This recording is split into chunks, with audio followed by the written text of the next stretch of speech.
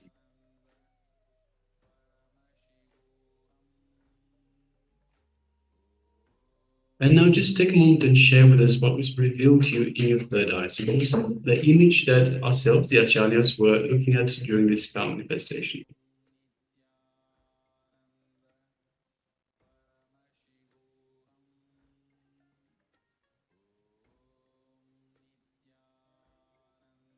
And of course, requesting participants on YouTube as well. So if you're following us on YouTube, you can also let us know in the YouTube chat what was revealed to you in your third eye. So if you have taken part in this power manifestation, let us know in the chat box provided.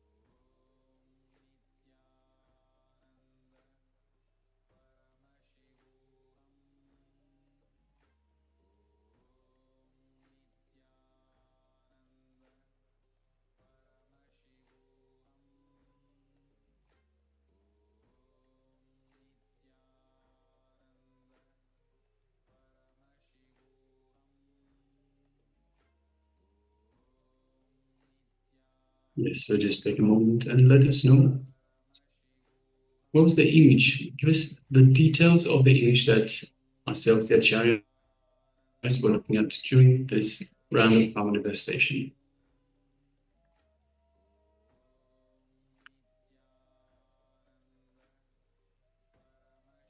If you're still sharing, continue to do so. Meanwhile, let us share the image that we were displaying for ourselves just earlier.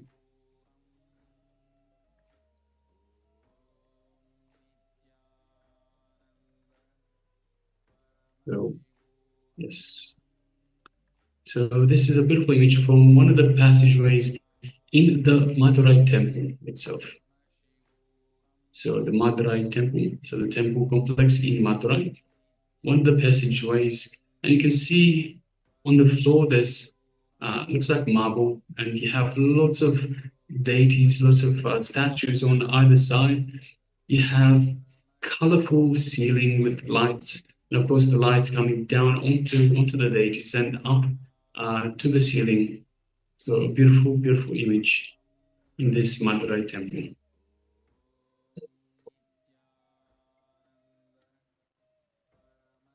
All right. So if you got any details right in terms of the colors, so green, red, white, blue, purple, orange, we had the what looks like almost silver lighting. There's green lights at the back. We have white lights all along the corridor. If you had anything in terms of the either granite or marble, if you have anything in terms of statues, deities, so all of that, then congratulations, you manifest this power of clairvoyance. All right, let us get ready and do it all again. Let us have a second round of this power manifestation. So once again, requesting participants to close your eyes.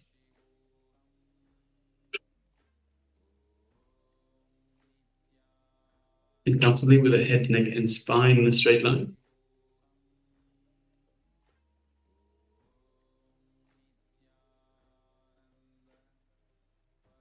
And let us just unclutch from everything. Unclutch from any thoughts, anything that comes up. Just be a witness. Again and again, as new thoughts come up, just observe. Be a witness. Don't get engaged in it. Just be a witness.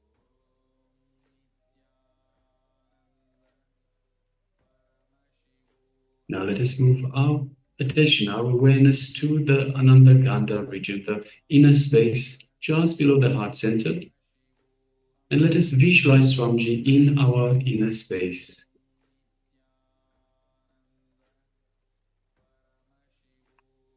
And let us strengthen this feeling connection that we have to Swamiji. As we welcome Swamiji in our inner space, we shower Swamiji with gratitude for being in our lives, for guiding us from darkness into the light.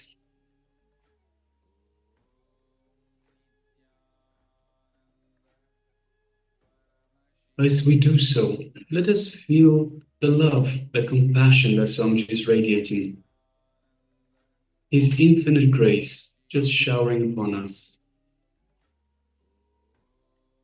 Let us feel the space of oneness with Swamiji in our inner space. Just you and Swamiji in your inner space. That is the only reality. That is the only truth. You are one with Swamiji. You are one and you are in oneness with Swamiji.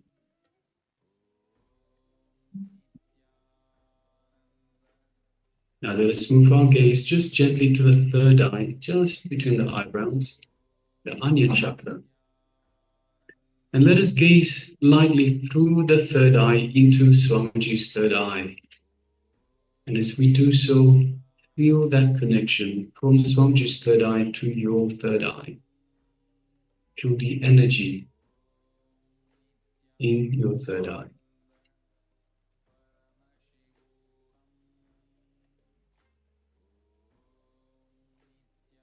Now let us start chanting Mahavakya. Om Nityananda Paramashivoham. Om Nityananda Paramashivoham. Om Nityananda Paramashivoham.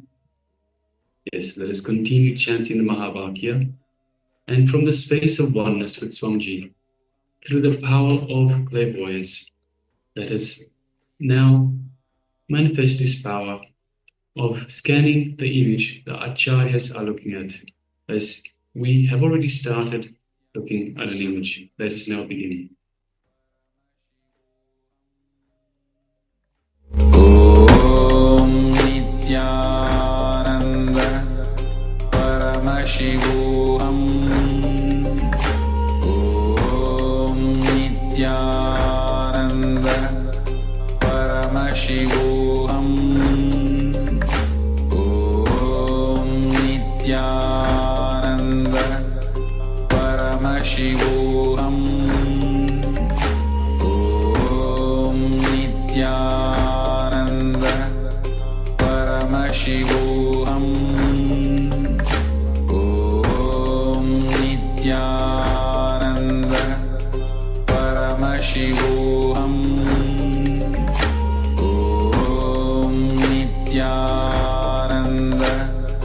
Paramashivoham.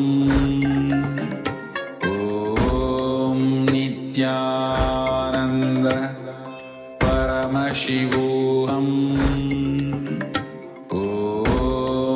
Nityananda Paramashivoham. Om Nityananda Paramashivoham. Om Nityananda Paramashivoham. Om Nityananda Paramashivoham. Om Nityananda Paramashivoham. Om Nityananda Paramashivoham.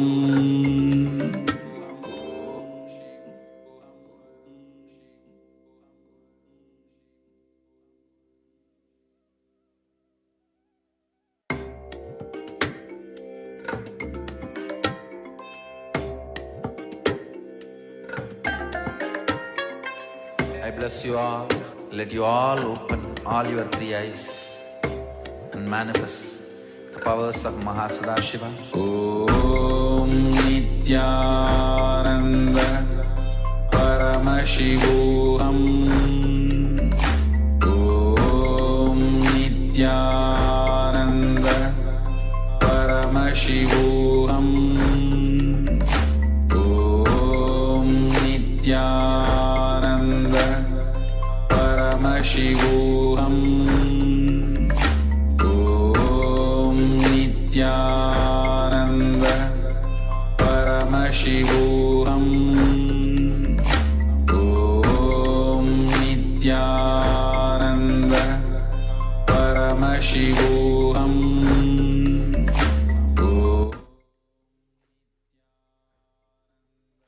Yes, you can relax now.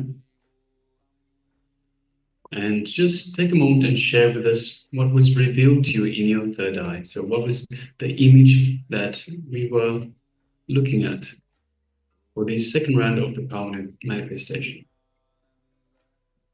Also requesting all participants that have their camera switched off, Ma Kaylee Wang, Ma Lizzie Wang, Ma Shu Wei Ping, requesting if you could please switch on your cameras and be available in the camera frame.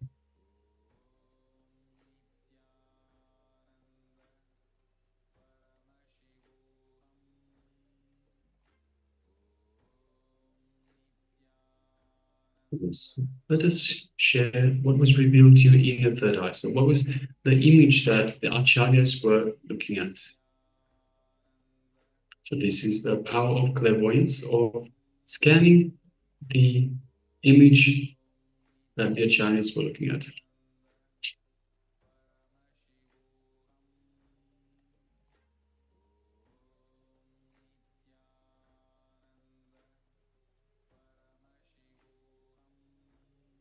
Right, we have one sharing from Mani. She says Swamiji's young face. Yes, thank you for sharing, man.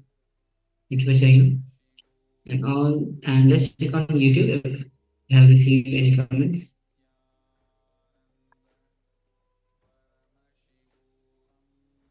And of course, if you're watching us on YouTube, you can take part in these power manifestations as well, and let us know in the chat box. We will attend to every message.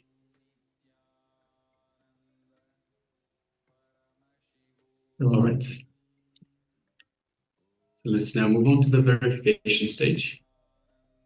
Just reveal the image that we were looking at just earlier. And yes. As you can see, keeping with the same theme as for the first round, this is the inside courtyard of the Madurai temple. So the Madurai temple, we can see a number of different towers. So we have 1, 2, 3, 4 towers that can be seen from this angle. We can see a clear blue sky. We can even see a couple of birds in the sky. We can see some trees on the left side, right side. You can see the structure of the inside of the temple complex itself. And a lot of detail. There's some grass. There's lots of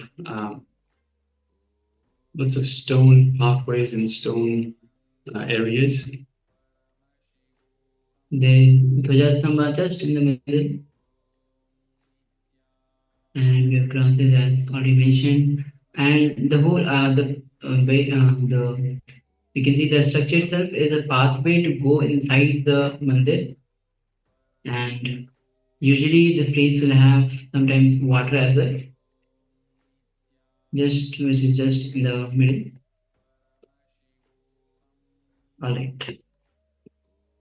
All right, so if you have any of these details, so have stone structure, towers, grass, and trees, green color, stone, silverish type color, and yes, then you have manifested this power. So yes, thank you very much for everyone.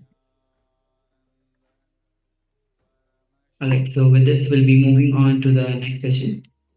And the next session is going to be on the relationship is a possibility. So we can sit with your head spine in a straight line as it is Swamiji revealing on relationship is a possibility. Bhagavatam Narayana Swayam Vyasena Kraditam Purana Muninam Madhye Mahabharatam.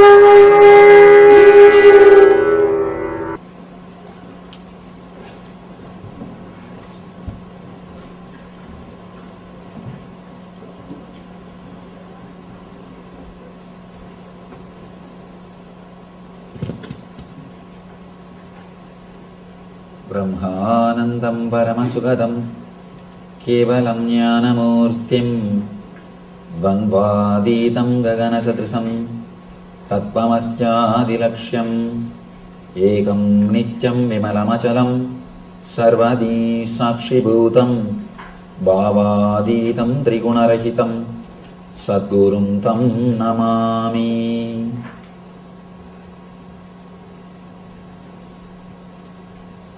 Partaya pratibodhitam bhagavatam Narayanena Swayam Vyasena gratitam Purana Muninam Madhye Mahabharatam Advaitam Vrutavarshinim Bhagavatim Ashtadashadhyayinim Ambatva Manusandadami Bhagavad Gite Bhavatveshinim.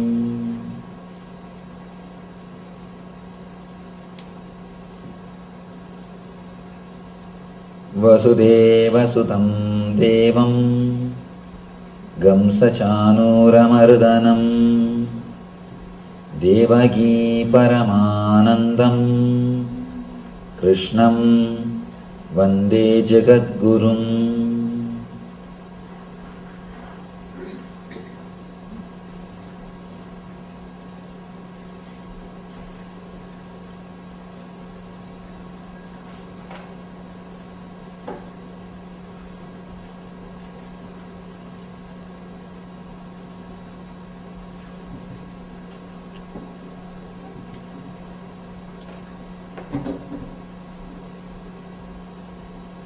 I welcome you all with my love and respects.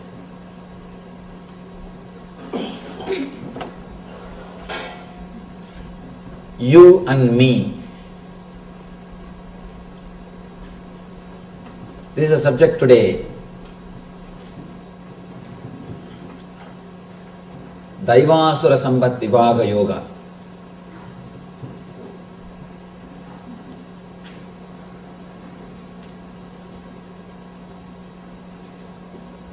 Krishna goes much further today to explain the deeper level samskaras, engraved memories. In the 14th chapter, he spoke about Gunatraya Vibhaga, the Sattva, Rajas and Tamas, 3 layers of Prana Sarira, Mana Sarira and Sukshma Sarira. The next, yesterday, he spoke extensively about causal body in the Purushottama Yoga, how Urdhvamula Madaschagam Asvattam Brahuravyayam, how the roots of the tree is centered. Roots of the tree are in the physical world and The branches are in the causal world. That is why he says, Urdvamula madaschagam asvattam brahuravyayam chandamsi yasya varnani yastam vedasa vedavit. The roots are, usually the roots of the tree will be in the ground, under the ground, unknown space, and the leaves will be in the known area, known space. But this tree is opposite. The leaves are in the unknown space, the causal layer, the underground area. The roots are in the known space, conscious space, the physical world. And he explains, the leaves are the Vedas, means the words which you are using continuously in your being. And he further explained how to remove the engraved memories in the causal layer and how to program the causal layer towards bliss, towards eternal consciousness. Now he goes one layer deeper, the cosmic layer. He speaks about the Daiva Asura Sampat, the qualities of divine and demon. Both, the beauty is both words have got same root. Of course, it is not accidental, because both qualities are rooted in the same energy. Just a simple decision. When you choose the word you become divine. When you choose the word me, you become demon. That's all. Same energy. Ramakrishna says beautifully, no energy can be destroyed. Your love can never be destroyed. It has to be turned. It has to be turned. There's one more beautiful example of Ramakrishna. He says, as long as the calf says aham, aham, the calf, as long as it says hum, hum, it has to work, suffer, and it will be beaten, all torture. Once it is killed and out of that skin they will make a music instruments. When you beat that, it will start saying tumi, tumi, tum, tum. As long as it says aham, aham, it will have suffering. When it starts saying tum, tum, it will start singing the glory of divine. It will be used for divine purposes. Beautiful simile, beautiful example. Of course, I am not able to exactly translate in colloquial Bengali. He explains, as long as you have that idea, aham, aham, ami, ami, me, me, continuously you will be demon for yourself and for others. The moment the cognitive shift happens in you, you will be a blessing for yourself and for others. Here, in the causal layer, you have all the engraved memories. All the engraved memories are stored. But in the deeper level, in the cosmic layer only, you decide. You are me. Let me explain it in a small diagram where we take that decision. How usually our mind receives the data and processes, and how the cognitive shift can happen in our being. By now I think all of you know the drawing. Just for the sake of newcomers, I'll give a simple explanation. You receive information through eyes. For example, this scene. The file goes to Chakshu. In the Chakshu, the whole file is converted into digital file. Whatever scene you are seeing, that is converted into a biosignal file so that the file can be processed. The file goes to Chitta. There the excluding process of neti, this is not happens. Where you understand, this is not a tree, this is not a plant, this is not a animal. Then the file goes to mind. Mind starts identifying. This is it, this is it. This is a man. He is standing with a saffron robe. He is taking class. The idea comes. Then the file goes to Buddhi. Buddhi compares with your past experiences. Your past experiences with the person. For example, with me, if your past experiences are good, if you are happy, or your whatever you heard, if you feel positive, then the file, the Buddhi writes, yes. If you feel it is waste of time, or if you don't feel in tune with my ideas or the time which you spent, if it was not pleasant, then the Buddhi writes no. The file goes to ego. Then ego decides what is there for me, what way I am related, what gain I am going to get. If some way I am going to have the gain, ego says yes, let us sit here and listen. And if there is no gain for me, if I am not going to be enriched, then ego naturally says no. Then according to the ego's instruction, you decide. Your body moves or sits. This is the way the process happens. This is the spot where you choose what is there for me. Your vested interests come. Please understand, sometime the whole process will say, yes, I will have to sit. But this one spot will say, my vested interest is getting affected. Then you will never be able to sit. This whole thing may accept what you are doing.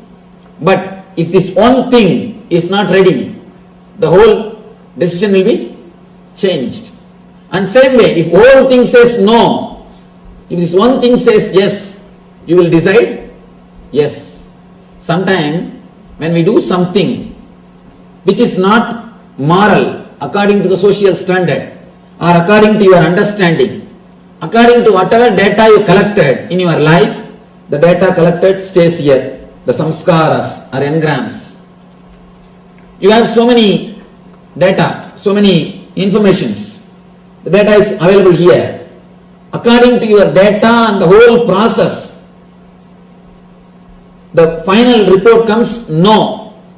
But suddenly your ego feels, I get strengthened by doing this activity. Let me do it. So you simply decide to do that. You simply decide to do that. This is the place where you decide you are me. That's the only small difference. When you take the decision of you always radiate the divine qualities. When you take the decision of me, you always radiate the demonic qualities. Whatever strengthens your ego, please understand, even, let me be very clear, most of us sit here because it strengthens the ego. It strengthens the ego. Now you know much more than other person. You can go and tell him, what do you know? Many times we sit and listen just for ego satisfaction. So if you sit and listen, even if it is Gita, if you sit and listen for ego satisfaction, be very clear, it is going to be only trouble for your being, no way it will be help. In the cosmic layer, this is the area you decide. If you decide with the attitude of you, the whole thing will become divine. If you decide with the attitude of me, the whole thing will become demon. And what you collected, see the engrams here, as such they are neither negative nor positive. The mind which is working here, as such it is neither negative nor positive. The chitta which is doing the process here, as such it is neither negative nor positive. So none of them are neither negative nor positive. Please be very clear, including the gunas. Even the tamas, by their quality, they are neither negative nor positive. There are so many enlightened masters. You cannot make any difference between them and laziness. You cannot make any difference. Raman Maharshi, throughout his life, he was sitting in one place, one city. He never moved out. But you can't say he was in tamas, because he never took any decision out of me. The whole process was happening, you as a center, not me. As such, whether the chitta or mind or samskara, you cannot tell they are bad or good. In the superficial layers, they are neither bad nor good. But the decision which you make in the cosmic layer, in the deeper layer, that only makes them as good or bad. Please understand, passion and compassion are one and the same. Passion and compassion are one and the same. When you decide based on me, it is passion. When you decide based on you, it is compassion. We need to understand an important thing.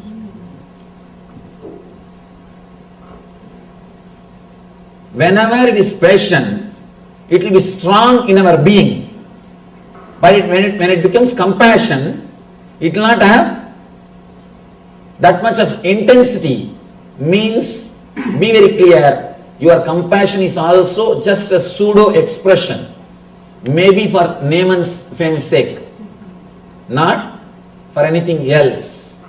If you don't have that intense compassion, the way in which you experience passion, with the same intensity, if you don't experience compassion, be very clear, all your activities are purely out of ego. Including this Gita Jnana can become ego when the decisions are taken out of I and me. If the decisions happen out of you, not this Gita Jnana, even ordinary activity which you do in your life can become divine. See, we don't have to work on the doing, we need to work on the being. Doing can never lead you to anything. As long as you believe doing can lead you to ultimate, you are called karmagan, the person with karma. It is called Puramimamsa. Only when you understand the being can lead you to the ultimate, you are called Uttaramimamsi. In Vedas, there are two major portions. People who believe in doing, people who believe in being. People who believe in transforming the being, they are called Vedantis. People who believe the transformation ultimate can be achieved by doing, they are called Karmagandis. They continuously believe in doing. Of course, ultimate can be achieved only by working on the being, not on the doing. If you try to work on the doing, either you will suppress or express. Either you will suppress or express. Continuously you will be fighting with yourself. Nothing else will be achieved. A man who can transform his being, only he can achieve the ultimate. Whether demon or divine, it is decided only on that one point. When you receive the data, process it and deliver the result or command, how the command is delivered, what is the center from which the command comes out. The command comes out thinking this one statement, what is there for me? What is there for me? What is there for me? Whatever you may do, including meditation, it will be only ego satisfying. Many people come and ask me, Swamiji, at some point I felt such a deep ecstasy in meditation, such beautiful bliss in meditation. But suddenly, within 2 hours, it disappeared. It never came back. Why, Swamiji? How to have it back? Please understand, the bliss itself is choicelessness. When you are absent, you experience bliss. The moment you want it back, the moment you choose bliss, already you have chosen. The moment you choose, you will always choose suffering. All choices are suffering. And bliss is choicelessness. The moment you want to grab it, the moment you want to have it, when you are blissful, you allow the bliss to possess you. The moment you want to possess the bliss, you will make it as suffering. When you want to possess, you wanted that to strengthen your ego. The decision is from you. Decision is from me. The attitude me. The attitude me decides. The moment the attitude I and mine, me, that when that decides, you destroy the bliss. You can no more be divine. When you are in blissful, you just set a capital no to me, the me idea. Just you are relaxed in the you idea. The moment you wanted to possess the bliss, you said yes to your me idea. Please understand, I have to use this me and you word properly. You need to understand that me and you word properly. When I use the word me, I mean ego. When I use the word you, I mean the whole existence. When you are not there, whatever is there is existence.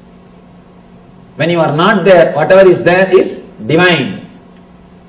You make demon by bringing the idea me in you. The moment you bring the idea me, whatever is demon. The moment the me idea is removed, whatever is divine. With me idea, whatever you do, whether it is meditation or rituals or whatever, receiving the knowledge, learning, everything will only strengthen the ego. Anything done with idea of me to improve the me naturally will lead to more and more ignorance and dukkha. Anything done with the idea of you, anything will naturally become divine and will lead to bliss. Pravritti, nivritti. Nivritti is centered on the idea of you. Pravritti is centered on the idea of me. Whatever you do out of me, it will lead to pravritti. Whatever you do with the idea of you, it will lead to nivritti. As long as you feel this is your boundary, here your boundary ends and here the universe starts, you will be continuously fighting with existence. You will be continuously fighting with nature. You will be continuously fighting with the whole. Please be very clear. Part can never succeed when you fight with the whole. When it fights with the whole. Continuously, whatever you think, speak and do based on the one idea, me, it will lead to more and more complications, more and more dukkha. Here, Krishna starts explaining beautifully the nature of demonic nature and divine nature. Sri Bhagavan Uvacha. Again, throughout this chapter, only Bhagavan speaks. In the first chapter, only Arjuna is speaking. Bhagavan is silent. Means, completely is expressing his ego. Almost the catharsis is happening. He is mad, confused, he is just vomiting, quoting all the morality, whatever he learnt, quoting everything, he is speaking. Slowly he comes down to the next level. He is allowing the Bhagavan to speak and the conversation is happening. First, he is expressing him, not letting Bhagavan speak. Then he comes down to the level of conversation. Bhagavan also speaks, he is also speaking. Then he comes to the level of little more listening. Now practically he is silent. In the 15th chapter and 16th, both the chapters, he is silent. He is not uttering a single word. That's what I told. No questions, only doubts. All the questions have disappeared. Now only small doubts. Means he is asking for more tips, more clarification, more understanding. Bhagavan uvacha abhayam sattva samsuddhir jnana yoga vyavastitihi danam tamascha yajnascha swadhyayastava arjavam ahimsa satyam akrodas tyagas santirabhaisunam taya bhudeshvaloluptvam mardavam hrira chapalam tejatshama dhridissaucham adroho nadimanitaha bhavanti sambadam daivim abhijadasya bharata.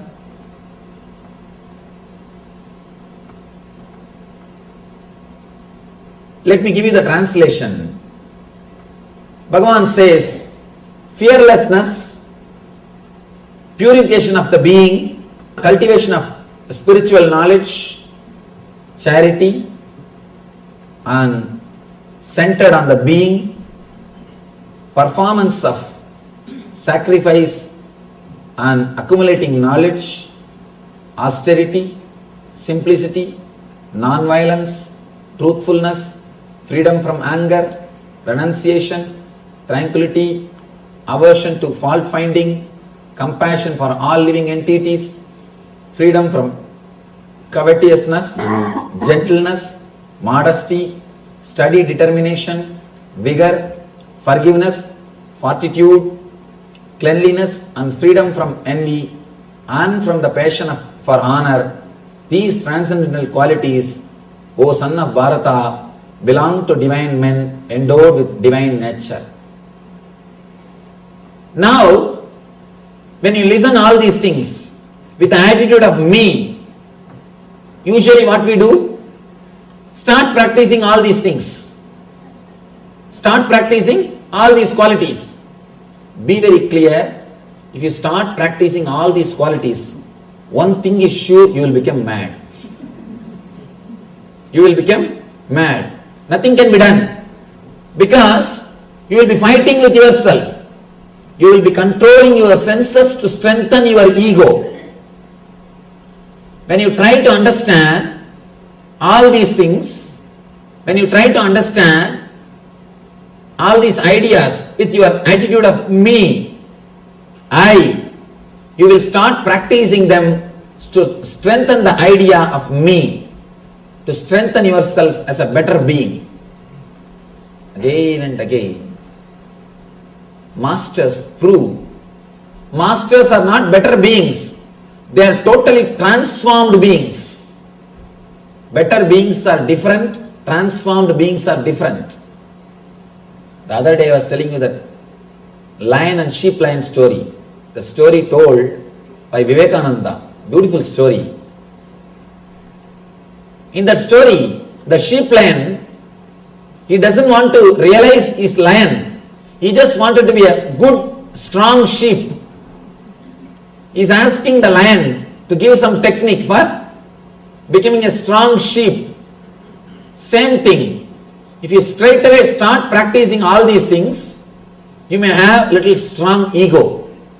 Understand, that is why all these so-called tapasvis, people who repress themselves, will have a strong ego. Will have very strong ego. People who do tapas, people who repress themselves, you can see very clearly they will be radiating ego. Because they are doing all these things to strengthen. When you do all these things, naturally you will strengthen your ego. You will strengthen your ego. When you are completely blissful, relaxed, then if austerity happens, if tapas happens in you, you will never expect others also to do tapas.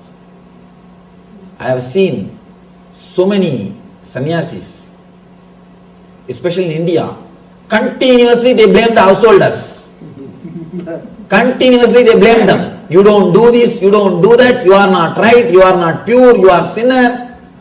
The problem is, when you suppress, when you force yourself to do tapas, you are continuously burning inside. So naturally, sometimes you yourself get the doubt whether you are in the right path or what you are doing. Is it right? You get the doubt. Then naturally what we think, we have to do something. The doubt is coming up. Let us make others guilty. When you make others guilty that they are not doing right thing, you feel now, yes, what you are doing is right. When you make others feel guilty that they are not right, you feel you are right. When you see when you suppress, when tapas is done by force, you naturally expect others also to do that. If they don't do, you create guilt in them, and by creating guilt in them, you wanted them to come to you and confess. When that happens, you feel more and more strong. Tapas is supposed to happen out of joy and bliss. Just as a natural thing, anything done by force is not going to help you. It will neither help you nor it will help the society. I have seen so many people doing tapas like Ravana. Ravana did tapas, but all his powers, it never helped him or others. He has become demon for himself and for others. He was killing others. Finally, he has destroyed himself.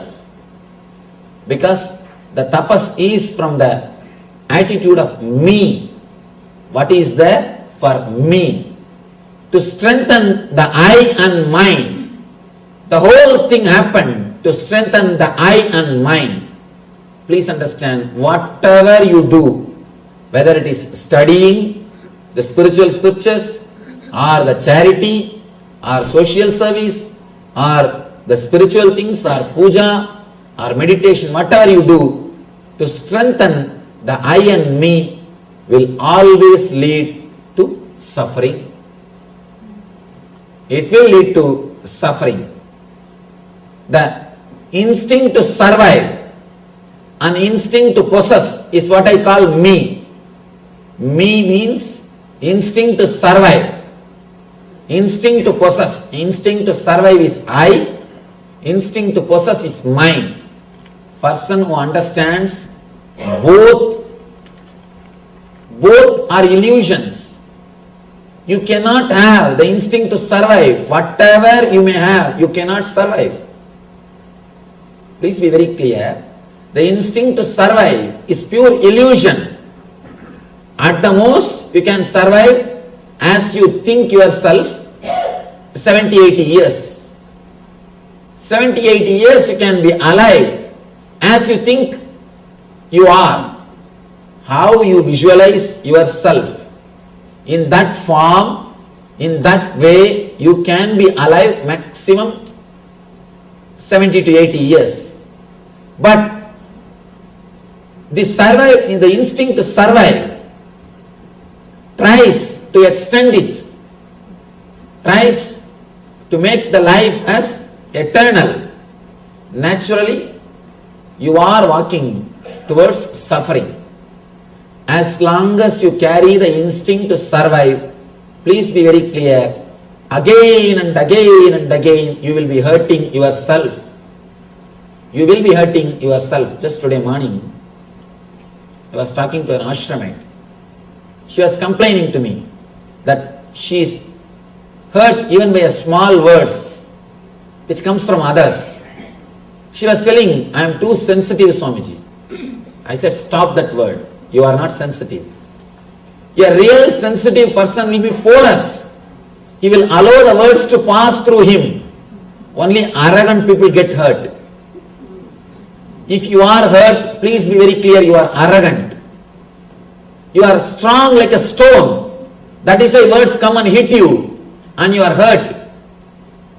If you are sensitive, porous, you will just let the words pass you. You will just let the words pass you. You will never suffer. Suffering is always from arrogance, never from sensitivity. Person who is sensitive will never suffer. Because you will just allow the words to pass you. You will not stop them.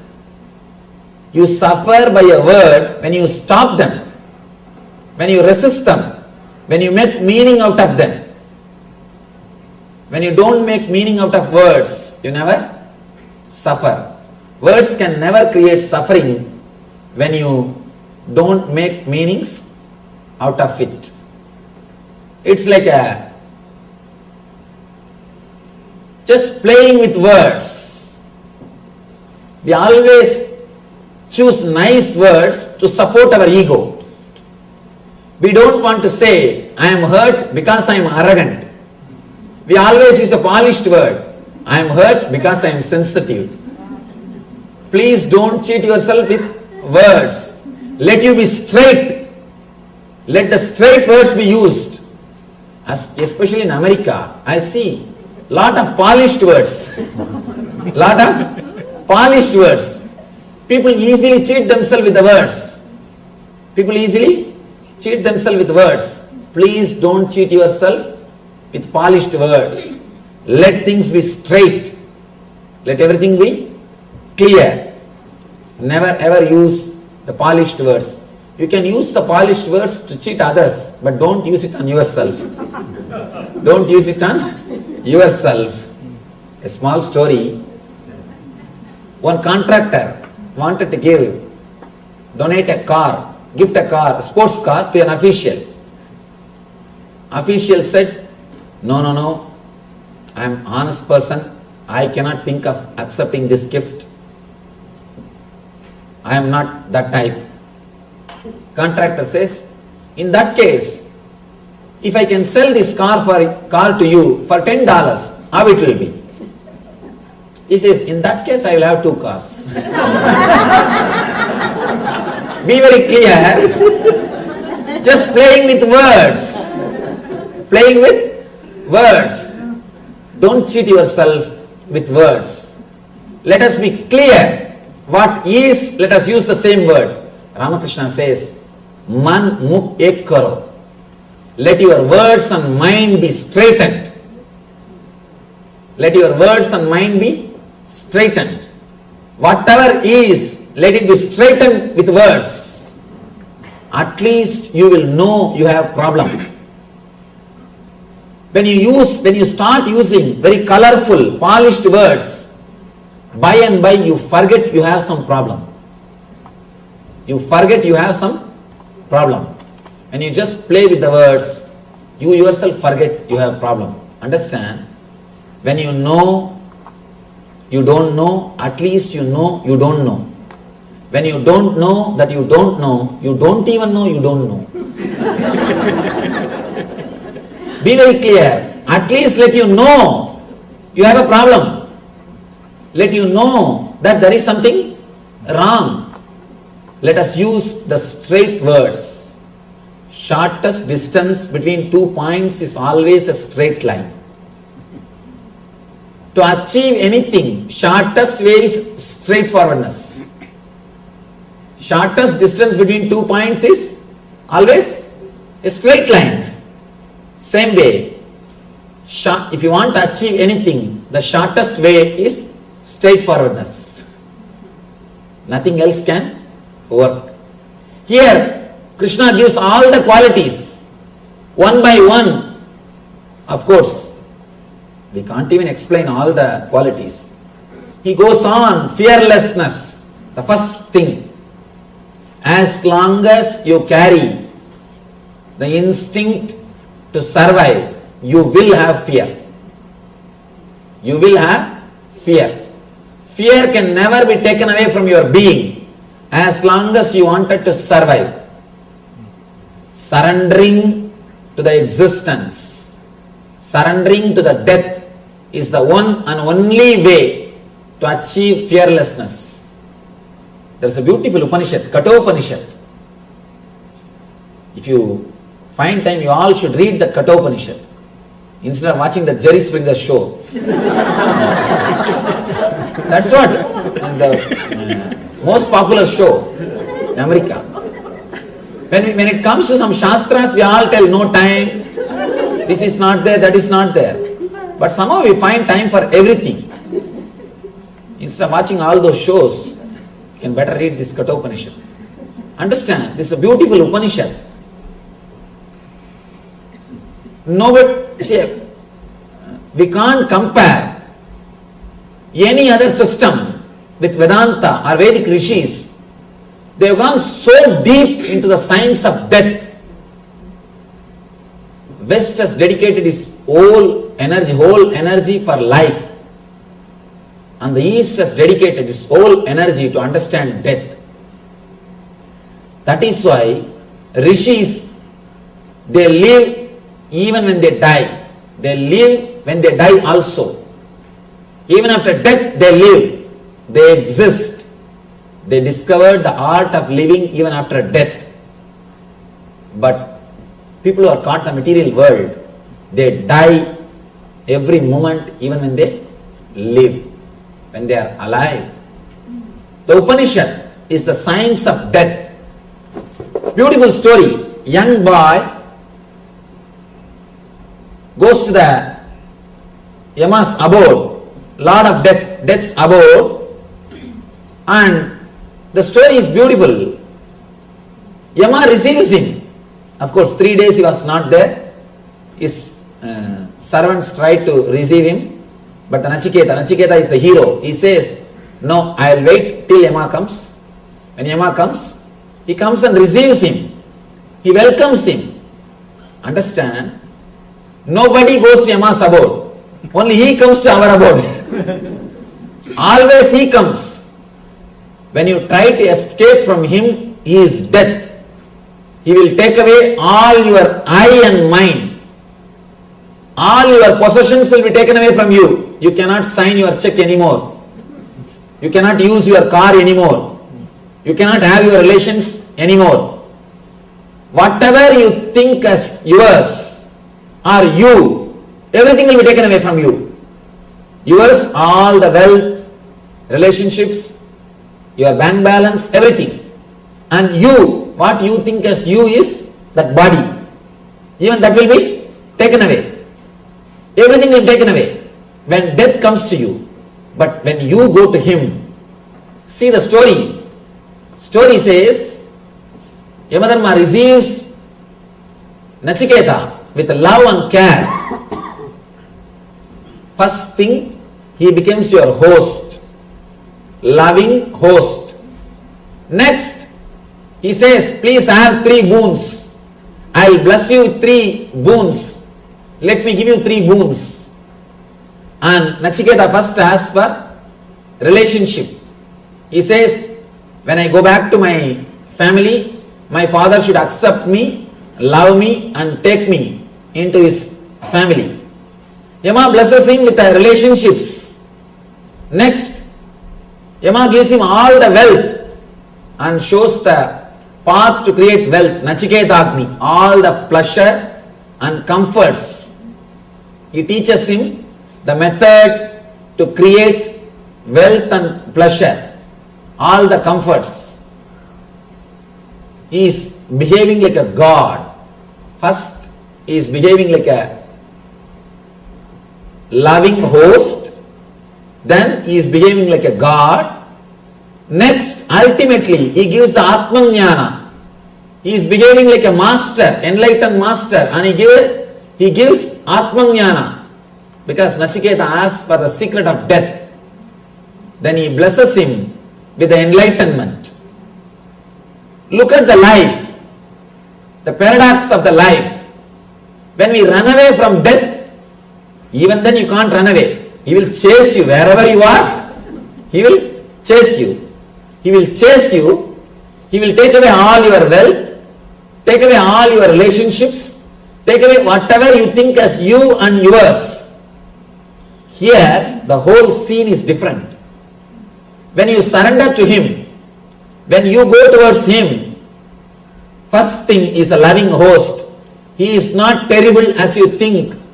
Always we portray Yama with a big mustache, sitting on the buffalo, black, with a big rope in his hand, the pasa rope, and with an arrogant smile or a arrogant face, egoistic. But here, the whole scene is different. He is saying, Swagatam, please come. He is welcoming. You are the form of Agni. See the Vedic culture, Aditi Devo Bhava. In Vedic culture, we respect Aditi, guest is God. Aditi means man who comes without informing in which Tidhi he will come. Tidhi. He will come without informing in which Tidhi he will come. That is why he is called Aditi. Not a person who sends you email, then phone call, then fax, then he will appear. You go and receive him in the airport. No. He is not Aditi. He is your relative. You have to take care of him so that he will take care of you. That's all. It's a pure business. Please understand, all our things are pure business relationship. Aditi means a person who straight away comes to your life.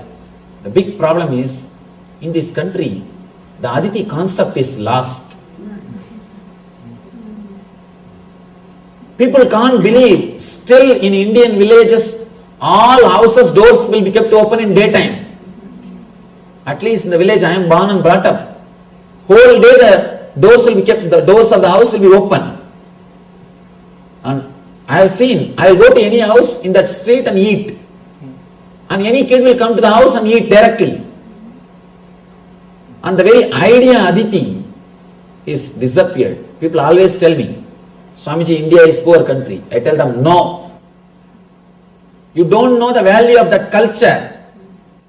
For example, if you have to be received, taken care, and you have to stay for 3-4 days for your business purposes, how much you will spend?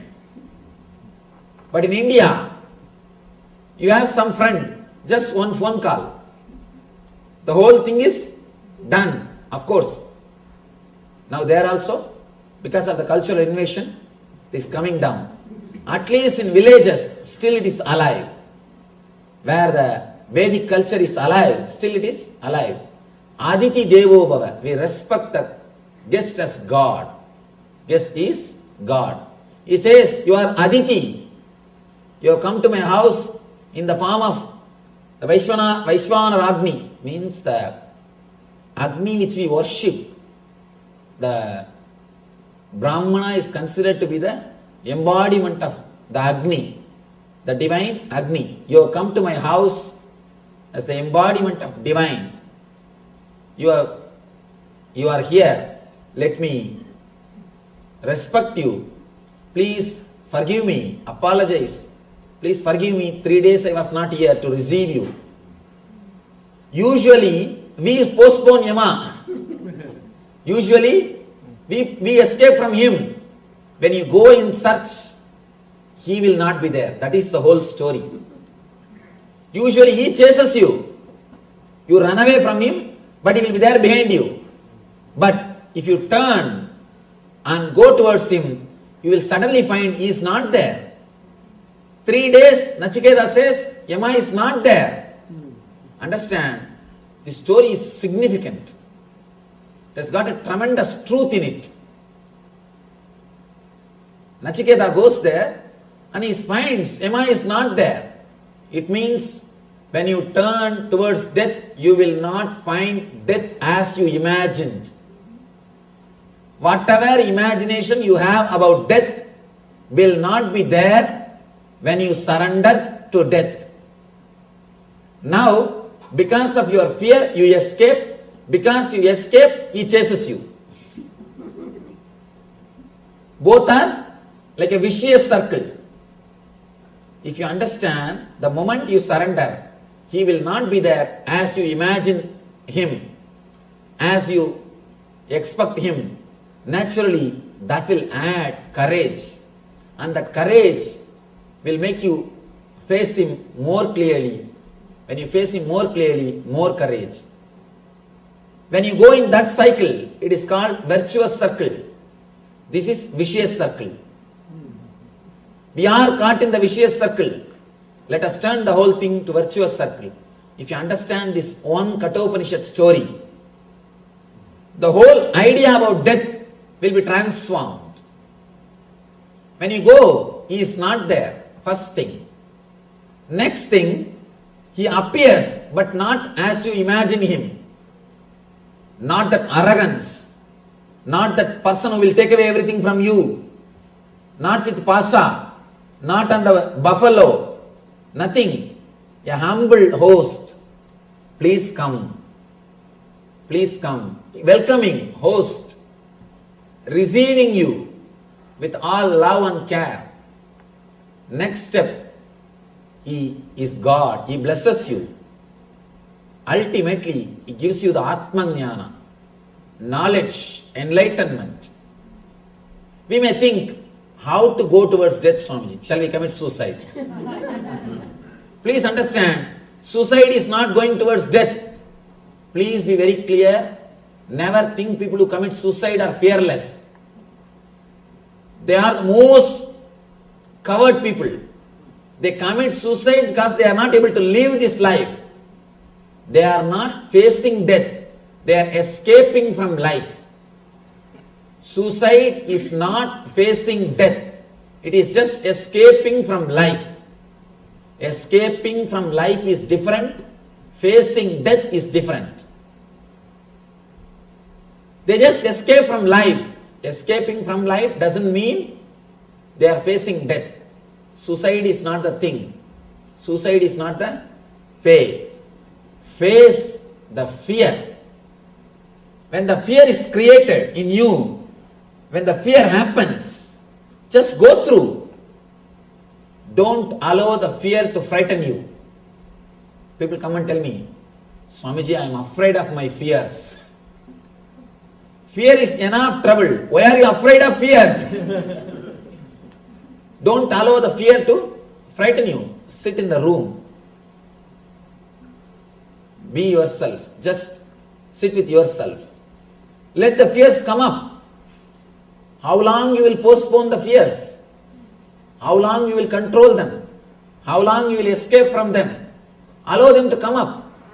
Your whole being may shake. Tears may roll. You may have the deep depression. Let everything happen.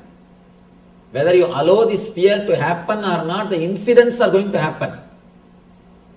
I can say our fears can be classified as a major 5 category. 1, fear of losing your wealth, comfort.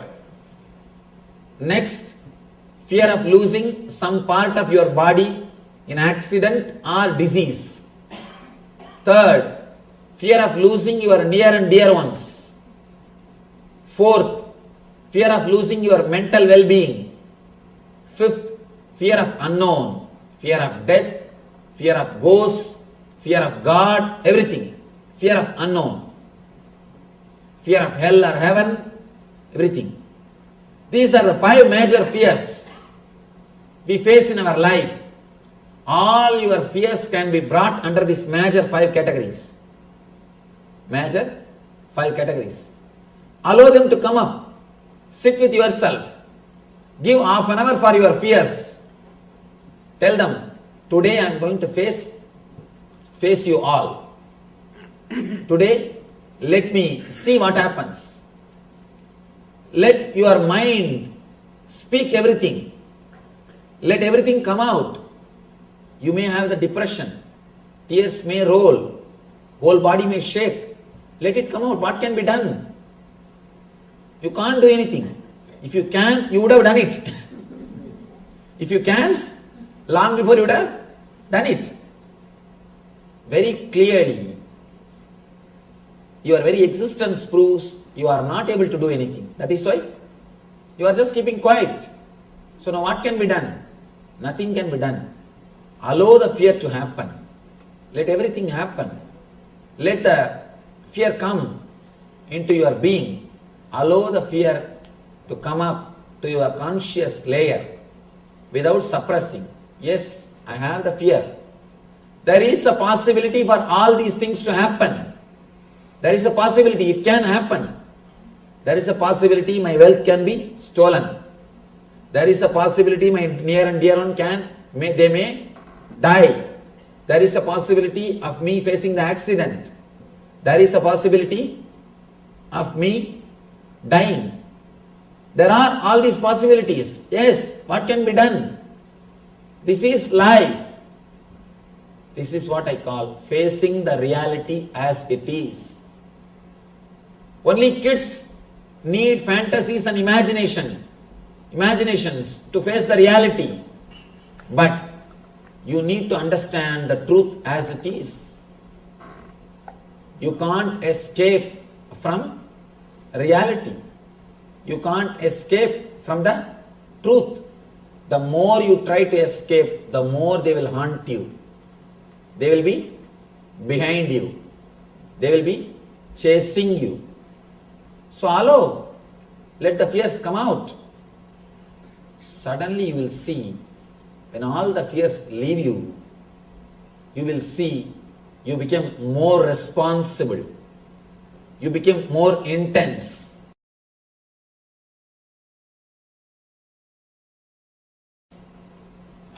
In our meditation programs, in the second level program, we have a meditation called Death Experience. It is based on Ramana Maharishi's experience. People always feel frightened to enter into the meditation. But the moment they come out, they always tell me, Swamiji, now I feel really my responsibility. I was postponing so many things without doing. Now I decided the first thing after going from here, I will do all those things. Naturally, they become intense. They understand the values of relationships.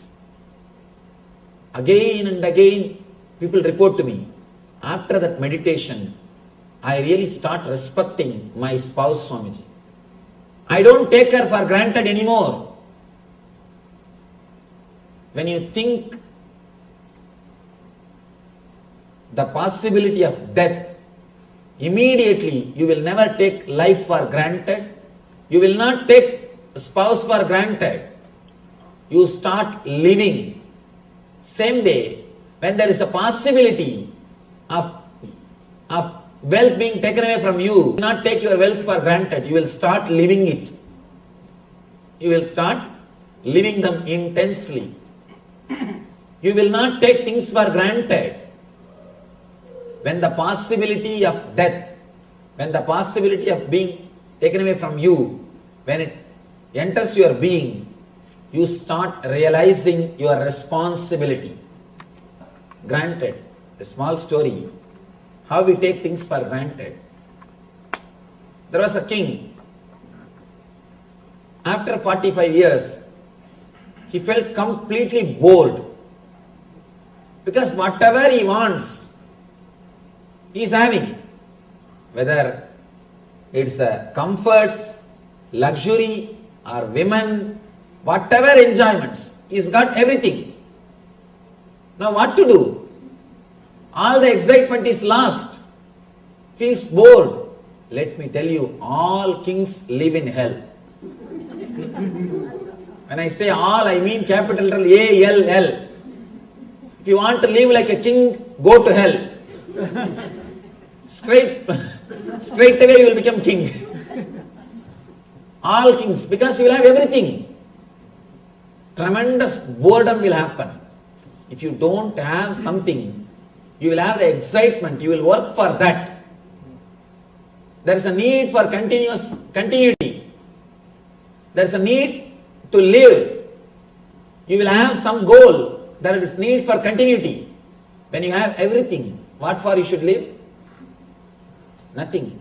Never imagine when you have everything you will be happy. Be very clear. Never imagine you will be happy when you have everything. You will be in hell straight away when you have everything. This king, he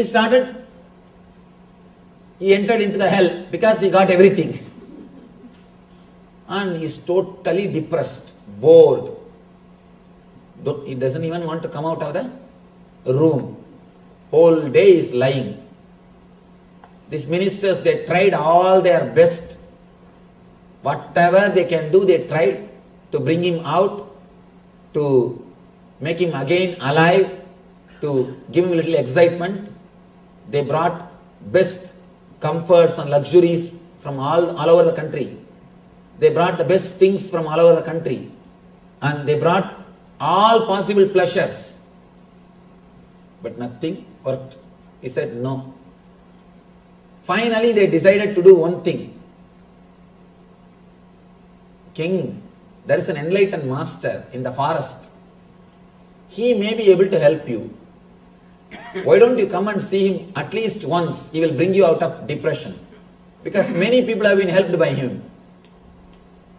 King said, I am not interested in coming anywhere. Enough. He says, no, please try once. King said, all right. Anyhow, you are all telling so much about him. Let me try. He comes, but with all the doubts, with all the questions, and he is not ready to trust that person. First of all, he is suspecting whether he is enlightened or not, who knows. And he goes to the master and he just asks straight away, say, I just wanted to know, can you help me to come out of depression? That is the way these guys will question. Because they have come just to check out. They have not come to learn. They have just come to verify. I have seen so many people coming and asking me, can you show some path to achieve God? I tell them, please, I will try. Why don't you be seated? Why don't you have your seat? I will try. And they will come as if they have come to check me. And it's really fun. One young guy, well read in all these, the modern day books, Ramakrishna's life, Vivekananda, all these modern day saints' lives. This guy came and asked me, Swamiji, have you seen God? I just smiled at him. And I asked him, did you read Vivekananda's biography? He said, yes, I read Vivekananda's biography. I know how Vivekananda asked Ramakrishna, same way I am asking you. First thing I cut out of his shirt so that he should not run away. I cut out of his shirt. You see, when Ramakrishna told, I have seen, Vivekananda simply followed Ramakrishna. Gave his whole life to Ramakrishna. Dedicated his whole life to Ramakrishna. Now I am not only saying I have seen, I will show you, come. Fellow ran away.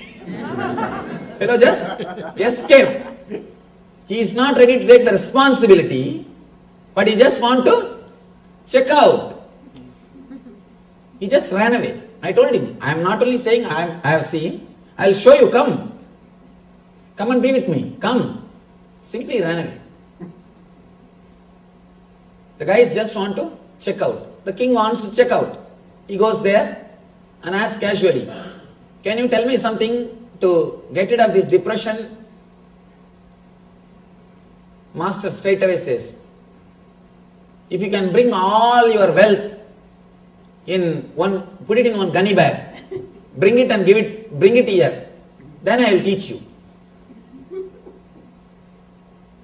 Immediately the king decided, this fellow has nothing to do with enlightenment.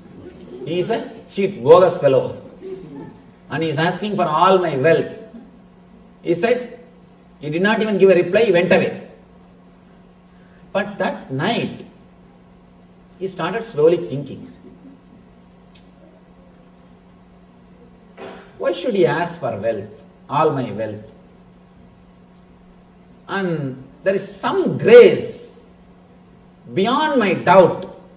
There is something about him is working on me. And one more thing, I tell you one thing. People ask me, Swamiji, how to find out whether somebody is enlightened or not? You can never find out by intellect. Never try to find out. Always try your best to suspect. If he is really enlightened, beyond your doubt, his form, his being will be there in you. You will not be able to forget him. Never remember. People always ask me, Swamiji, should I remember you? No. Try your best to forget. Try your best to doubt.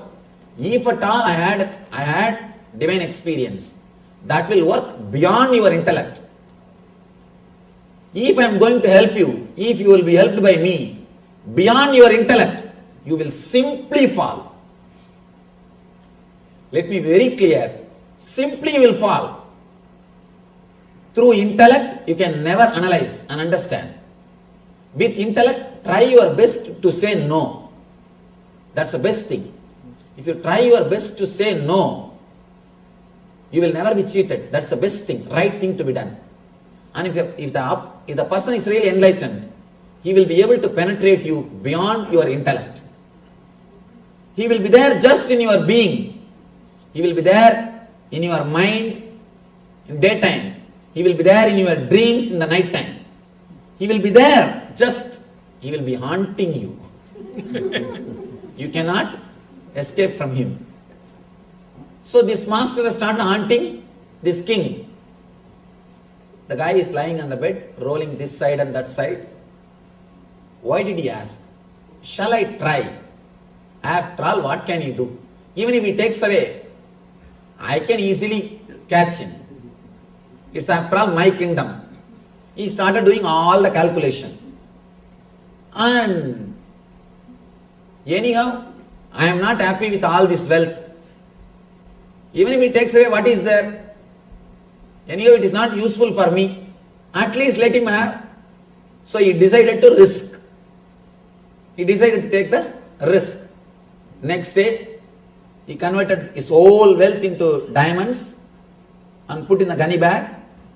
He brought that gunny bag. With the gunny bag, he came to the master.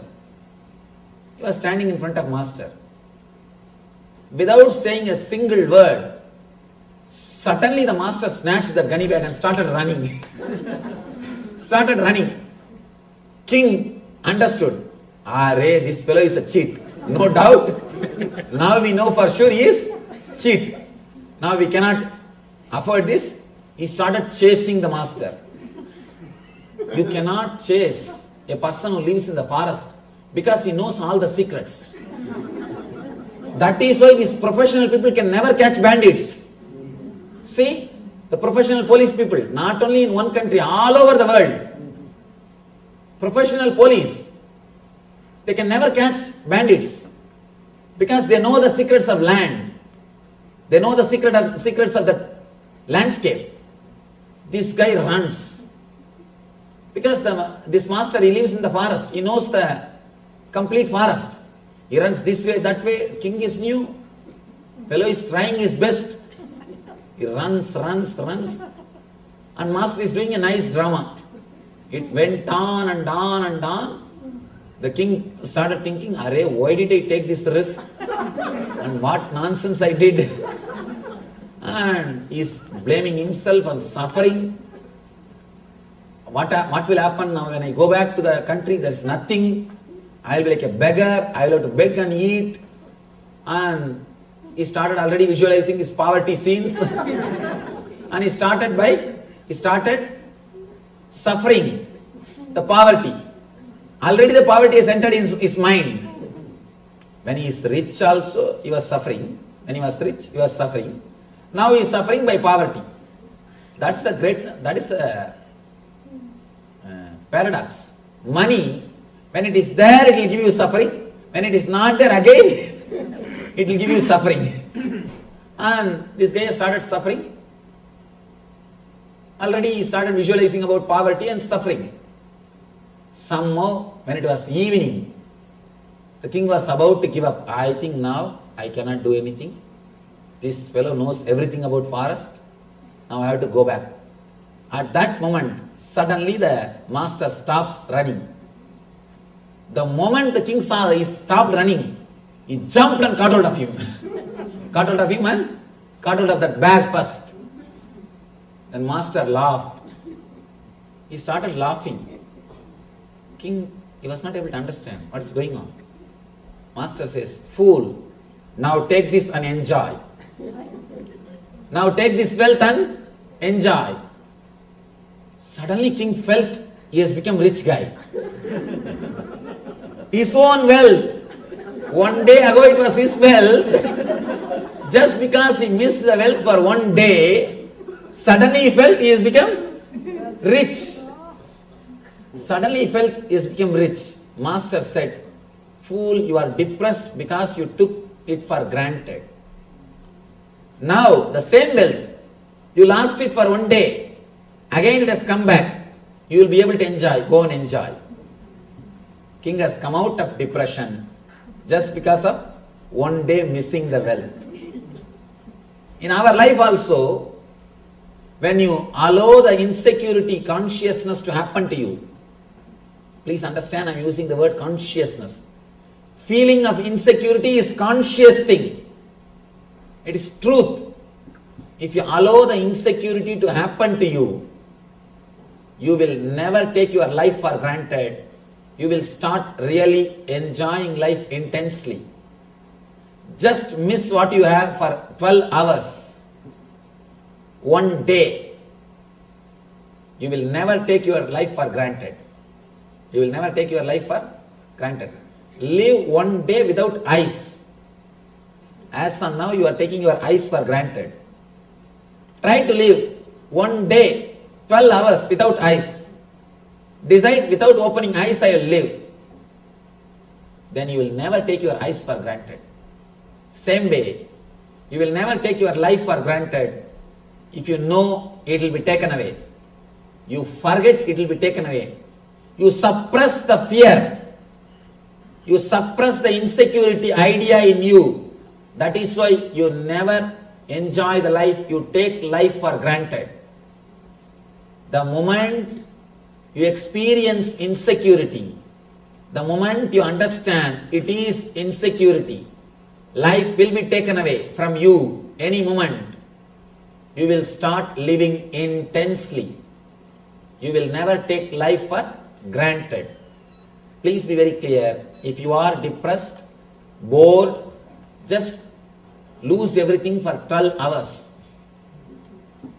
Just lose everything for 12 hours. You will suddenly understand the truth and you will never take life for granted. The king, he felt bored because he took life for granted. When you face the death, when you face insecurity, immediately you understand how you took life for granted and you will start living intensely. That is what this story means. Yamadharma gave relationships to Nachiketa, wealth to Nachiketa, finally enlightenment to Nachiketa. Means the very understanding.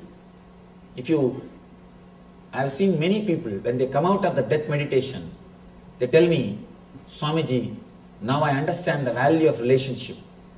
Means they are blessed with relationship by Yamadharma.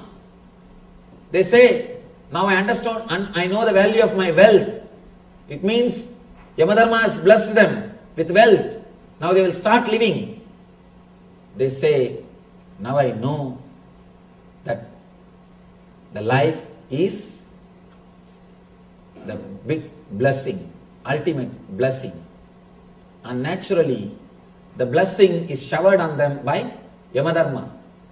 And they understand, when they do intensely, they understand body may die, there is something which is beyond body and mind which exists in them. That's what I call Atmajnana. You will have all the blessings of relationships, wealth and enlightenment when you face the fear, when you face Yamadharma. Here, when Krishna says fearlessness, he means face it. Only then fearlessness can happen. Only when you face the instinct to survive and instinct to possess, you will enter into the zone of fearlessness. Till then it can never happen. If you can face the instinct of survival or instinct of possessiveness only by taking the decisions based on the concept of you, not on the concept of me. As long as you work, act, speak, think centered on me, you will be demon. You will be working for the survival of instinct, the instinct of survival and instinct of possessiveness. When you start working based on the concept of you radiate a new energy. Just try for 1 week to live for others. Just try a simple experiment. I am not telling you to give away all your properties. No. I am not telling you to give away all your properties. I am not telling you to give away anything.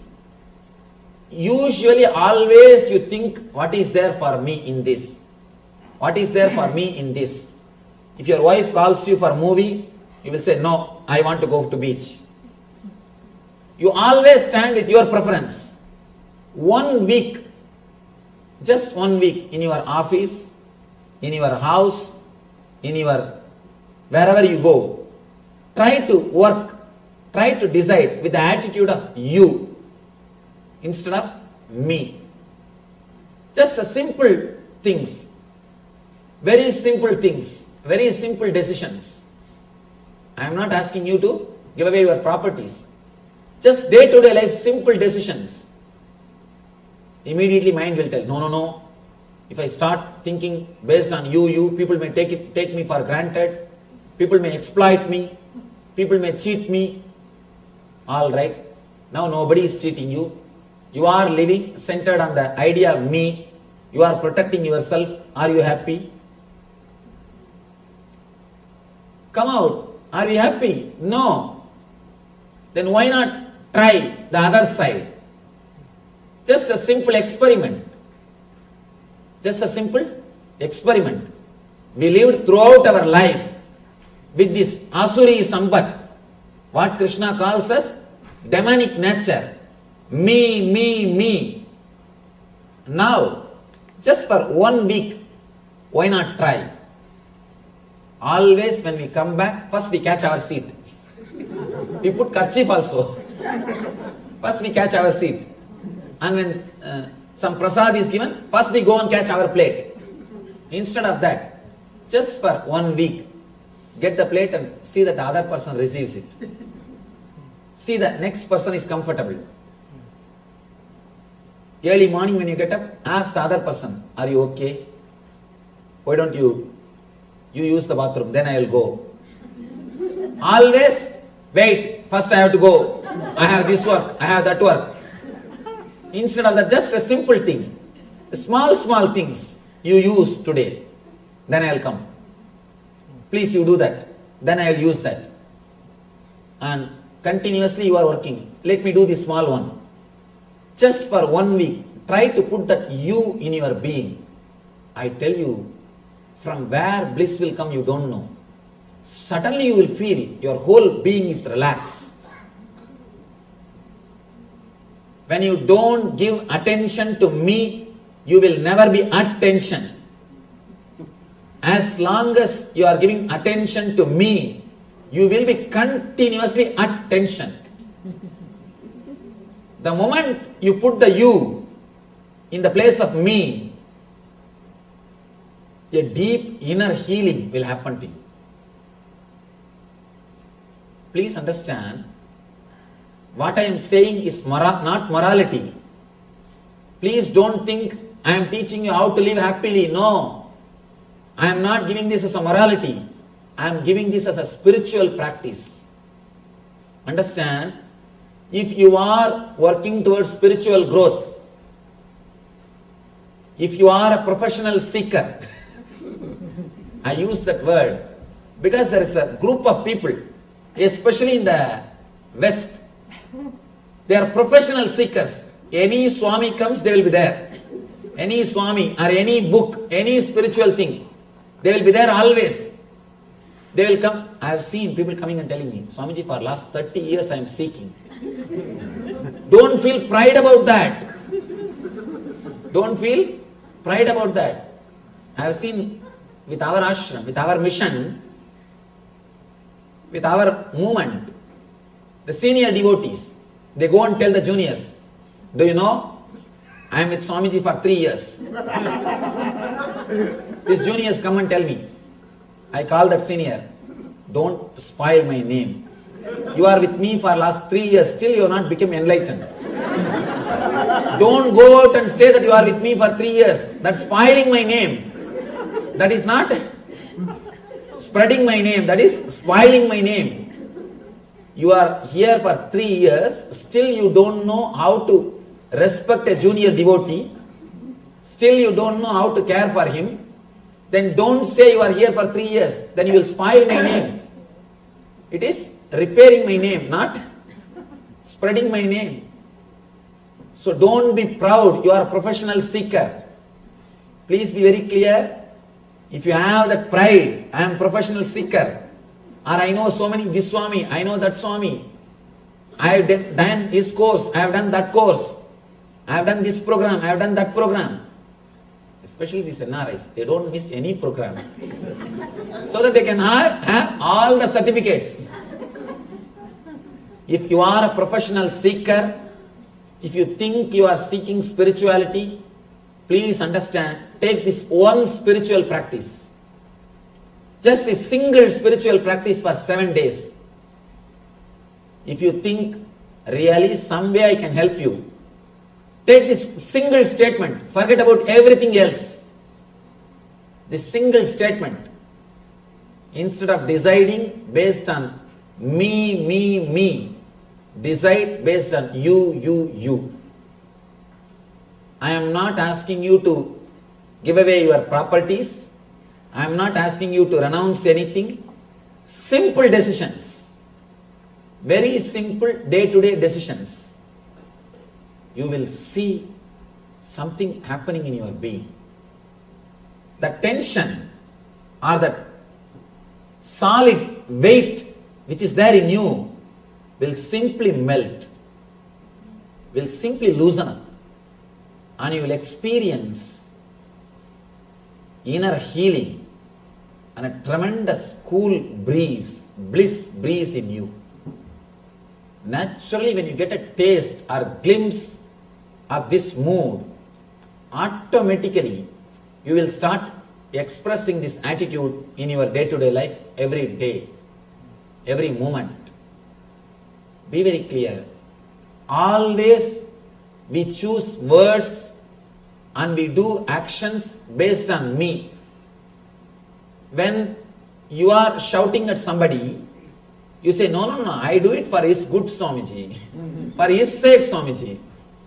When somebody else is angry, you say, see, like a demon, how he is mad at others and he is shouting. When somebody else is angry, he is shouting. When you are angry, no, I do it for his good only, his sake only, Swamiji. I have to take care of him. If I don't teach, who will teach him? And I am doing it for his good only. Please understand, don't play with words. Just be straight. Just be straight for next 1 week. Not even more than that. After that you can become your old self, no problem. 1 week. Just 1 week try. Very simple things. Instead of always deciding for me, decide based on you. And I tell you, the irritation which you carry continuously will simply disappear. The instinct to survive will disappear. An instinct to possess will disappear. You will become an empty being. You will become hollow bamboo. When you become hollow bamboo, you will become flute in the hands of divine. Whatever happens through you will be divine. You will imbibe the divine nature. Krishna goes on. He explains further, step by step, how to imbibe the divine nature into you. How to do the cognitive shift in the very deep level, subtle level.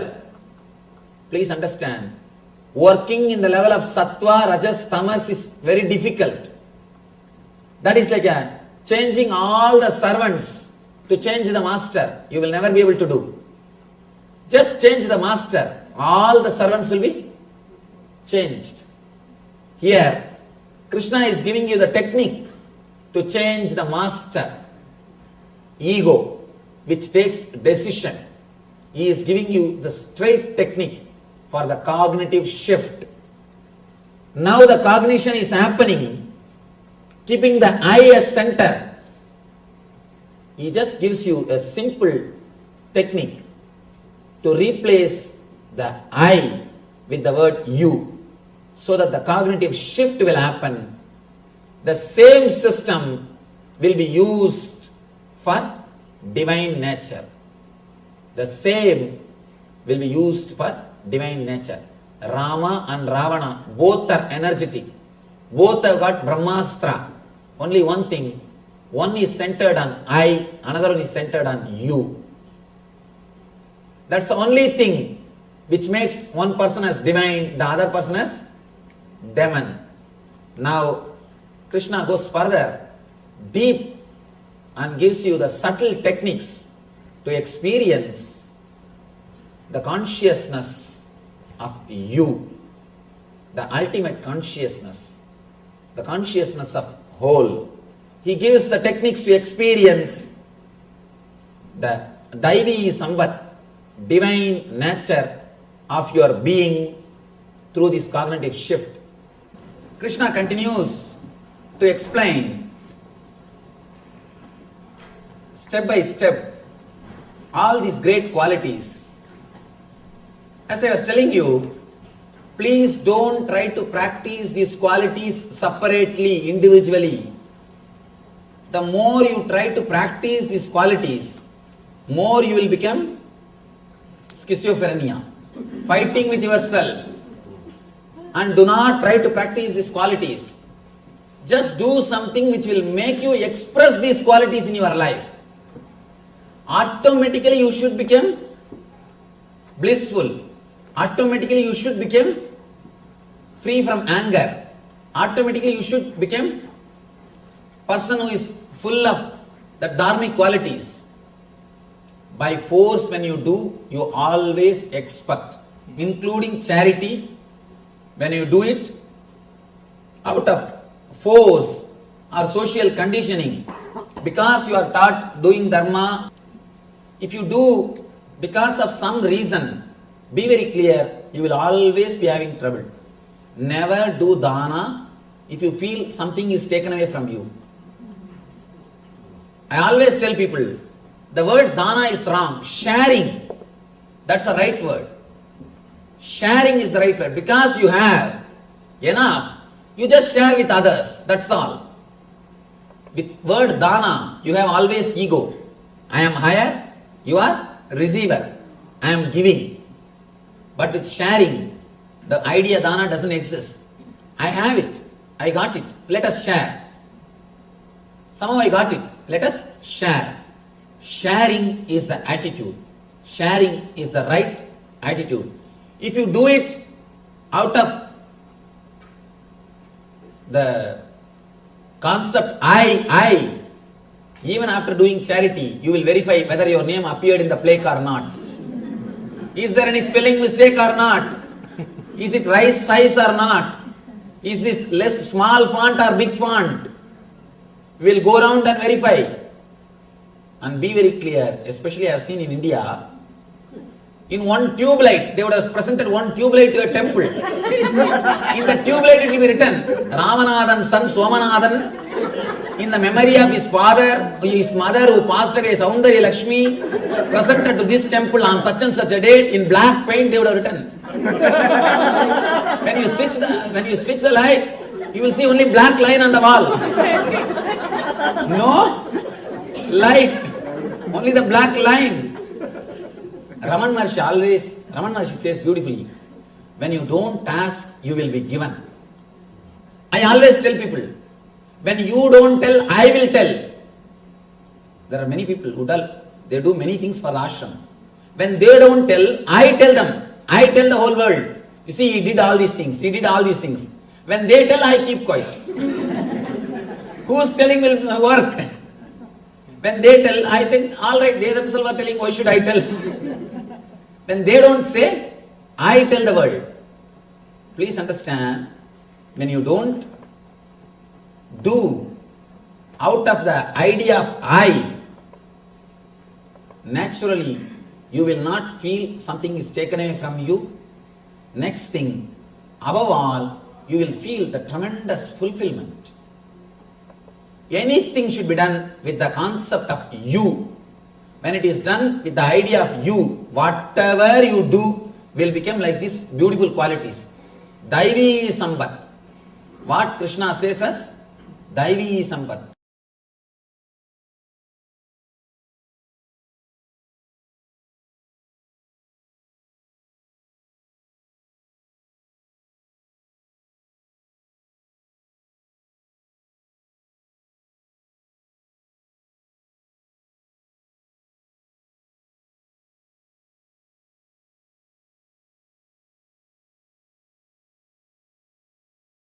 Understand? Even Yasoda had that small idea of I.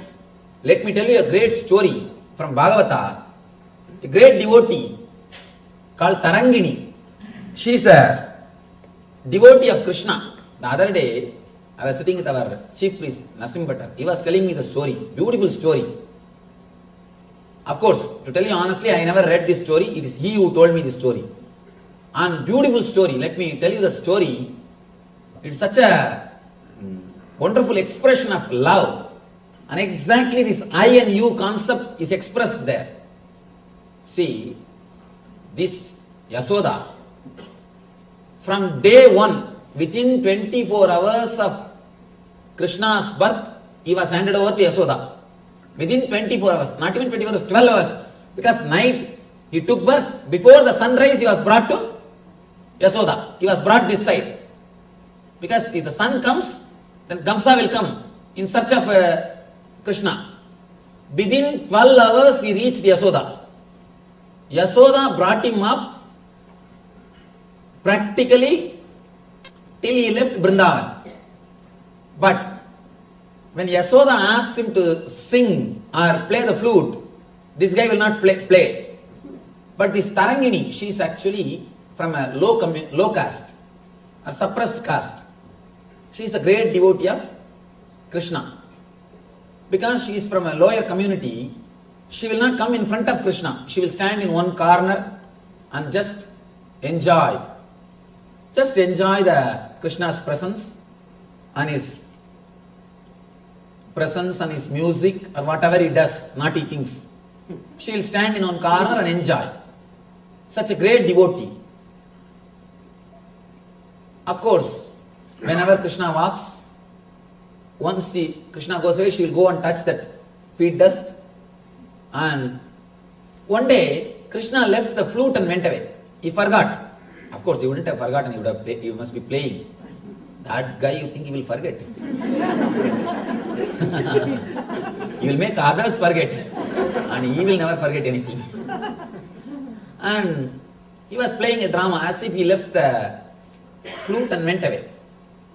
She just sees the flute and she thinks, oh, Krishna has left it. I should take it and keep it in the house and hand it over to him properly. Nobody should take it away. Out of love and care, she takes that flute and keeps it in the house. And this fellow did not forget. Purposely he is playing that drama. Suddenly next day he says, somebody has taken away my flute. He starts searching. Or he is acting as if he is searching. Somehow he came to know that Tarangini is having that flute. She wanted to get that and give it to him. But he himself goes there. He himself goes, so he has to find some reason to go to that area now. Because that where the lower community people are living, the higher community people will not go there. If this guy goes without reason, Yasoda will ask, why did you go there? Why did you go to that area? Naturally, she will try to punish him. So he has to have some reason. So now he says, my flute is there, I have to go and pick it up. I have to go and pick it up.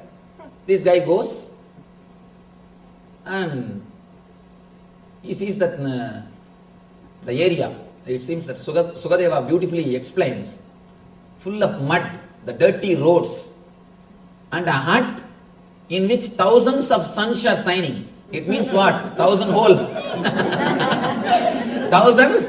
1,000 hole. 1,000 holes are there in the hut. And this Krishna enters the house and asks, give me my flute. And she's just totally shaken. And she saw Krishna in her house. And she's not able to speak, she's not able to do anything. She's just overwhelmed. She runs and brings the flute and gives the flute to him. And this guy starts the next drama. Shall I play? Shall I play the flute? And naturally, who will say no? Who will say no?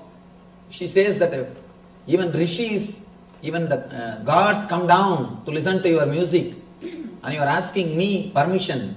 How can I say no? Play. And he sits there itself in the steps and starts playing. He is just playing. She is sitting there in one corner, completely filled with ecstasy. Suddenly, Yasoda appears there. Yasoda, you see, understand, Yasoda is shouting, what? How many times I ask you to play? I take care of you, I give you food, I do everything, but you fellow, you are not playing for me, and you are coming and playing here for this urgent girl. Understand, the attitude of Tarangini is you, the attitude of Yasoda is me. Because the Yasoda's attitude is me, whatever seva she did, everything else, no result. She enjoyed, that's all. But there's no result. And she shouts. Because of her shouting, the music is disturbed. Music is broken. That is why they say that raga is punnaga varali. Means that broken song, broken music, broken tune. Binna means in Sanskrit broken. And this tune is broken. Then Krishna says, you served me, yes, no doubt, but with the attitude of I, with the attitude of me. As long as I am your Krishna, but she is so devoted, not with the attitude of me, she is with the attitude of you. She is devoted to me, you are devoted to you. As long as I am your Krishna, you will take care of me. As long as I am your Krishna, you will take care of me. It means what? You are devoted to you. You are centered on you, not on me. That is why even 5 minutes of separation you are not able to digest. Possessiveness, instinct to possess. You have come here all the way. You are not giving even 5 minutes space for her. She never asked me that. She never asked me to come to her house. She never even expected I'll play for her. She is totally dedicated, only with one attitude of you. Then Krishna blesses us, blesses her. You will have The Samibhya Mukti means you will become a Shenbaga flower and you will reside in my garland and you will stay with me forever. There are 4 muktis, 4 enlightenment. Salogya Mukti, Sarubhya Mukti, Samibhya Mukti, Sayujya Mukti. Salogya Mukti means you will be allowed to stay in the Vaikuntha. You will have one apartment in Vaikuntha. You will be given one apartment in Vaikuntha. That is Salogya Mukti. Sarubhya Mukti means you will have his own form. You can see Jaya Vijaya. They will be standing exactly like Venkateshwara. They will have that same Sangha Chakra, same all the Ayudas of Venkateshwara. That is called Sarubhya Mukti. Same Swarupa is given to them. Jaya and Vijaya, you can see the same way of Urthabundra, Shankha, Chakra and all the Ayudas. Just as Venkateshwara has got, they will have. It is called Sarubhya Mukti. The next level, Samibhya Mukti, being in the inner circle. Being in the inner circle. Chakratalva, the chakra which Vishnu is carrying, the disc which Vishnu is carrying, he has achieved Samibhya Mukti. Means the very near, close inner circle.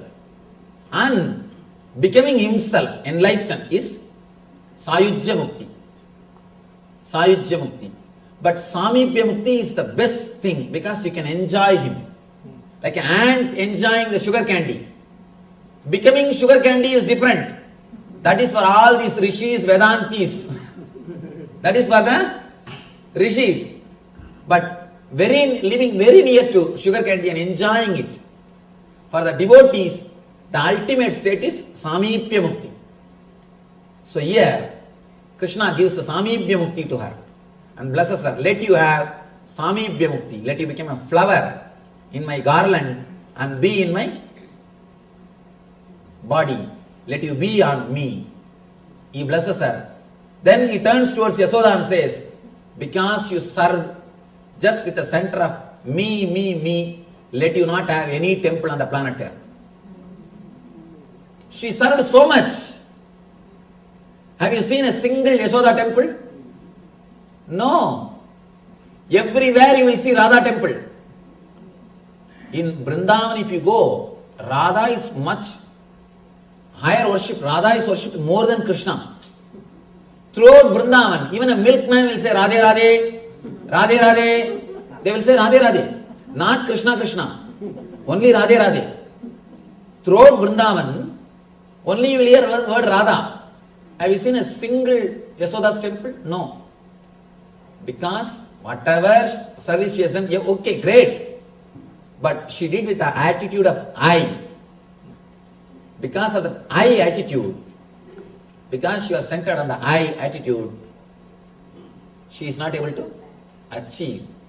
This Tarangini, even though she is born in low community, in the suppressed community, she was never around Krishna. She was never near Krishna. She always will stand away in one corner. So humble. She has not done anything to Krishna. I don't think, of course, she will not be even allowed to serve Krishna because of her community. But just because she lived with the attitude of you, Krishna goes to her house and she goes and blesses her.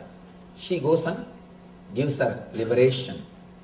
The people who live in the world, as long as they live with the attitude of I, even if they run behind divine, divine will run away. When you have the attitude of you, even if you live in your hut, which has got 1,000 holes, you will see Krishna will be there in your steps waiting for you. In your steps waiting for you. There are thousands of stories we can tell. This wonderful story to express how the I drives the divine, you brings the divine. And it is just one attitude change, the cognitive shift, which took care of the whole thing. Let me tell you one more small story. It's again the fight between Shankha Chakra and Paduka. See, Vishnu has got a Shankha and Chakra and Padukas. One day, when he comes back after some picnic or dating, he comes back. Of course, Vishnu, you know, every day with one person he goes out. And he is a blissful energy. Not like Shiva sitting always in that old smashana, nothing to do. What to do? One or two old bulls are there, and nothing to see, nothing to enjoy. But Vaikuntha is totally different place. Vaikuntha is a fun place.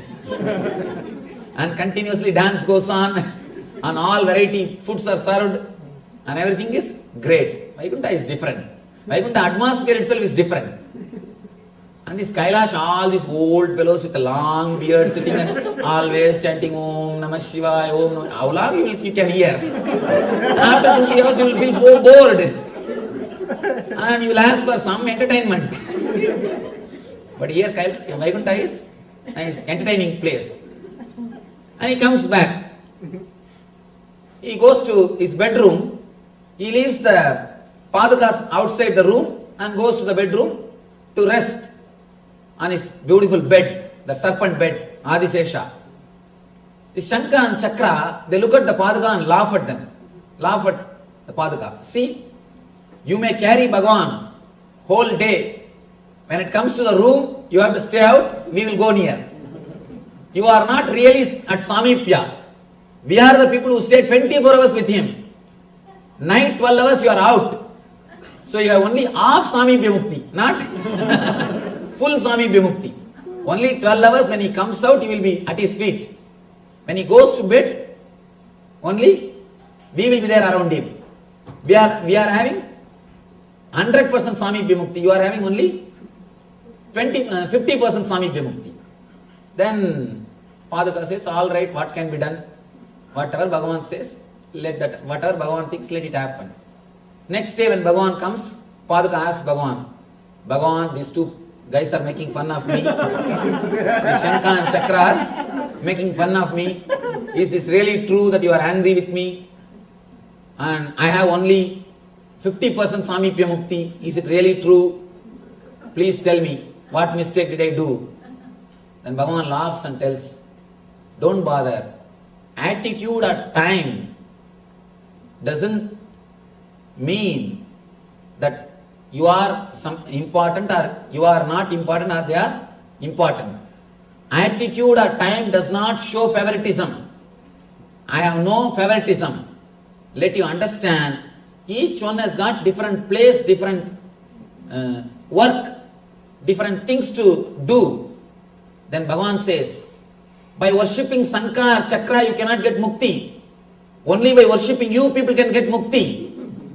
They can have liberation, enlightenment only by worshipping the Paduka, not by worshipping Shankha or Chakra. See that? Chakra kills. Shankha declares the victory. That's all. By worshipping Shankha and Chakra you cannot get liberation. But by worshipping Padukas you can get liberation. Then Bhagavan says, they have their duty is different. Your duty is different. Your responsibility is different. Your place is different. Understand, the Shankha and Chakra cannot give enlightenment. Only you can give moksha. Only by holding you people can achieve moksha. Then he says, whatever is said and done, these guys have made fun of you. Let both of them take birth in the planet Earth and worship you for 14 years. Shankha and Chakra take birth as a Bharata and Shatrugna, worship the Paduka for 14 years in Ramayana. They come down as Shankha and Chakra, worship the Padukas for 14 years. Just because they made fun, 14 years, let them worship you. And understand, only you can liberate them. The Bharata and Shatrugna do Paduka Puja. 14 years, Paduka is only kept in the throne. And Shatrugna and Bharata, they do service to the Paduka. Paduka is the king. If you know the Ramayana story, you know.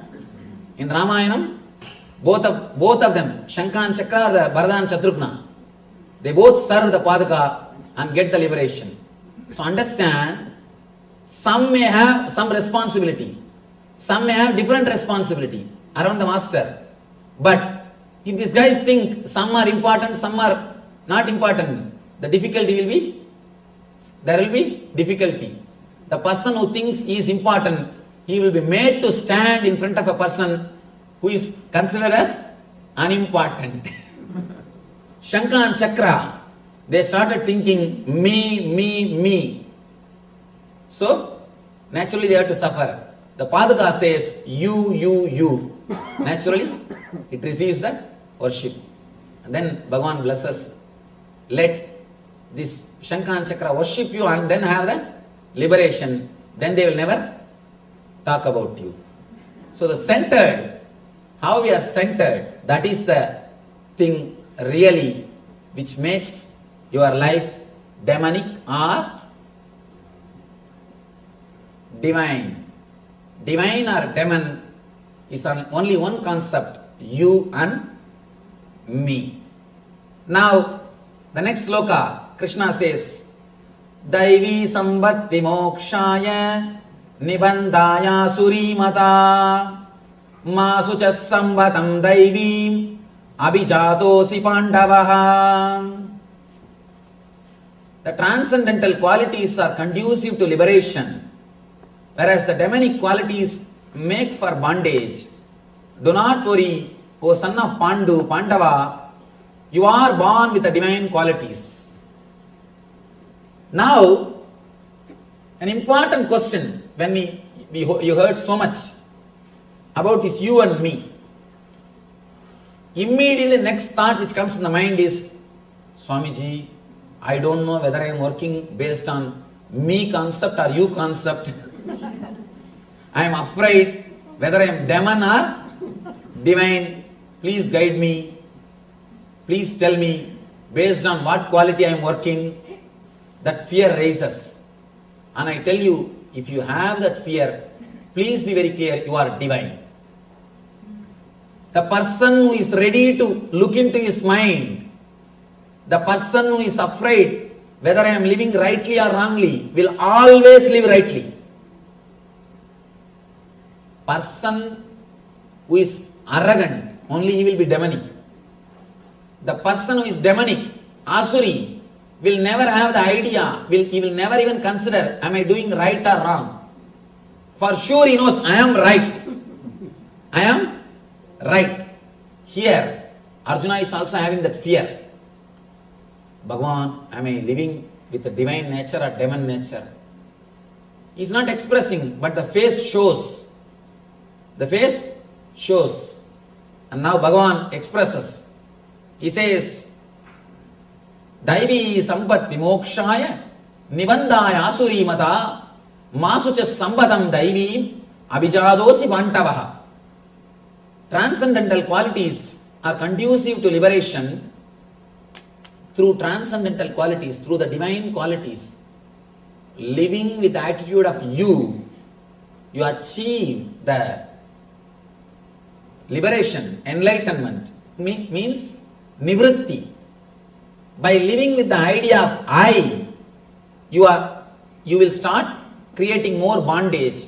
The demonic qualities make for bondage, means pravritti.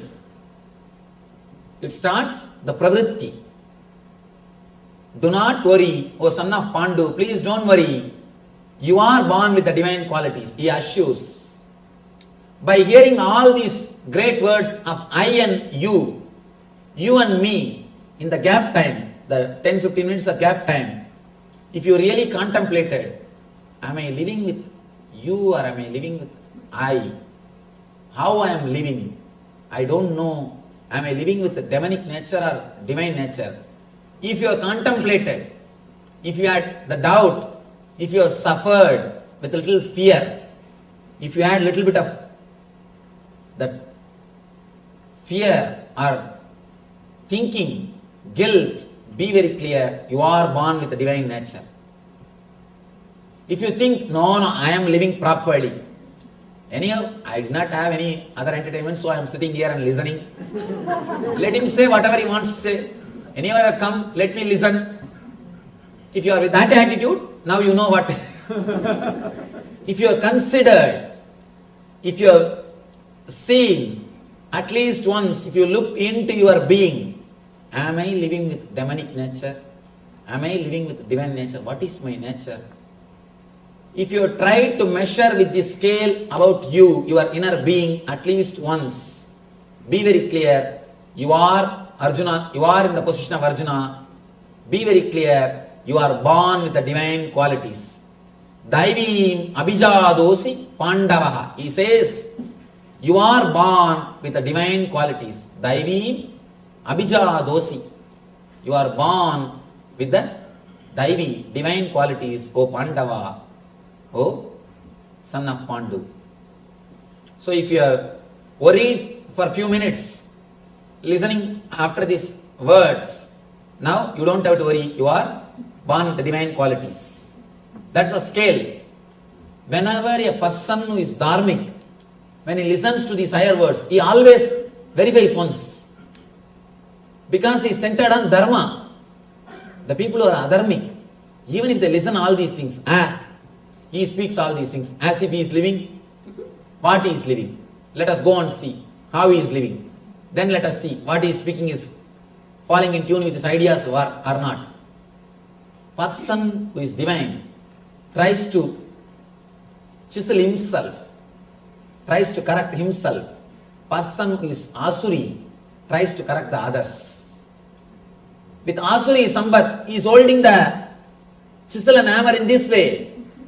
With the divine sambat, he is holding the chisel and hammer in this way.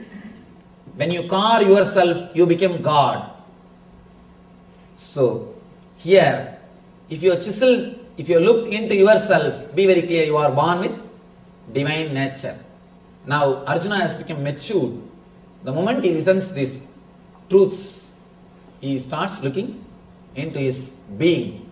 So naturally, Krishna says, you are born with divine nature.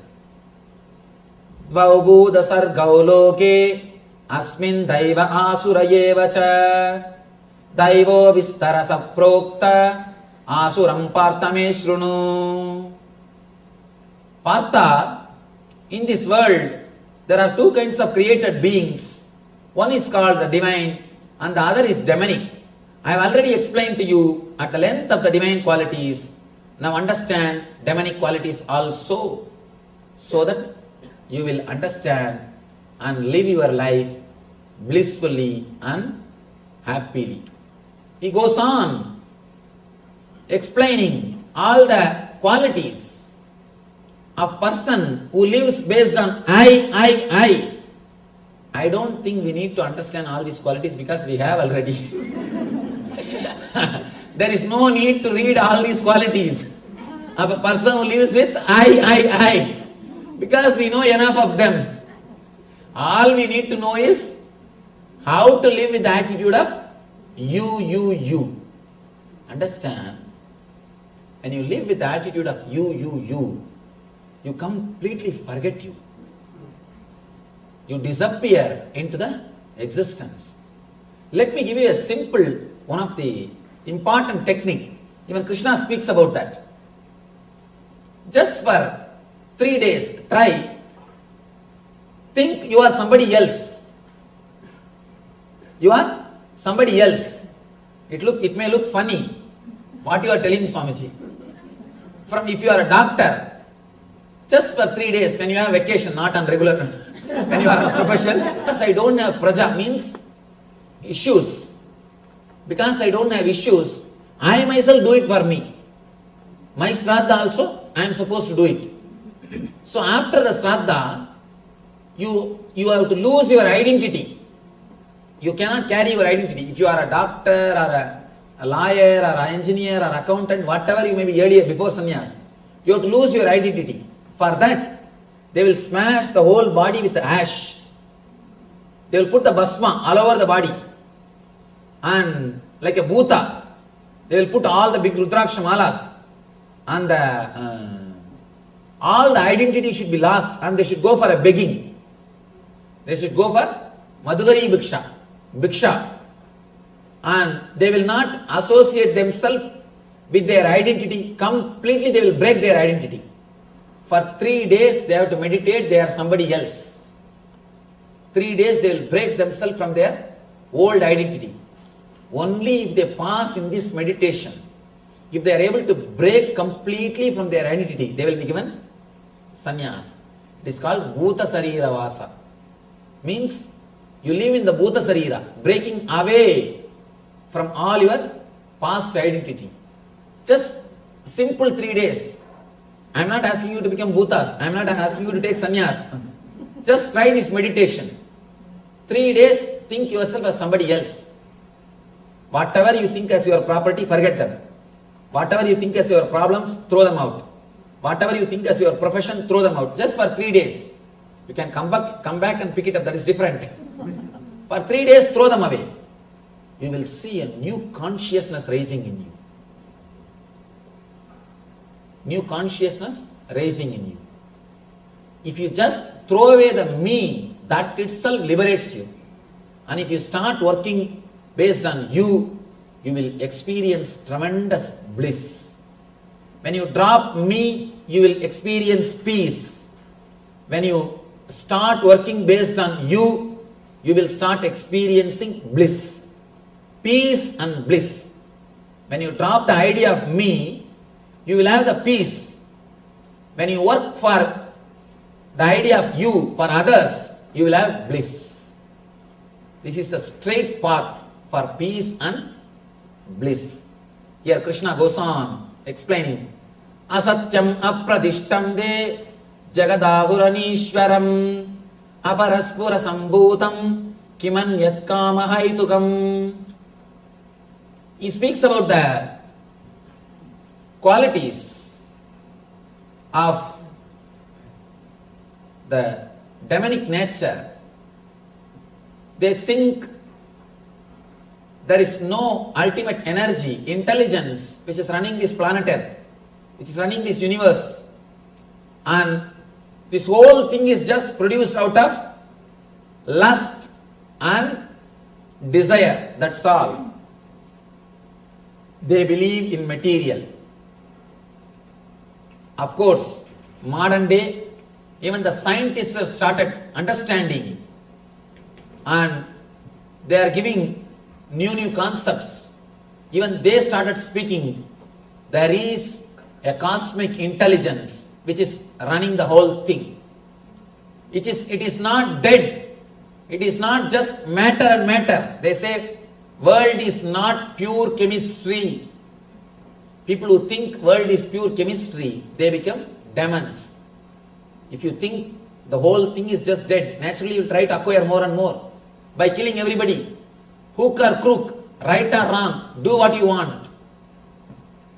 Only when you understand the whole thing is intelligence, it responds to your thoughts, your activities, you will start living properly, or you will start really living. Small story.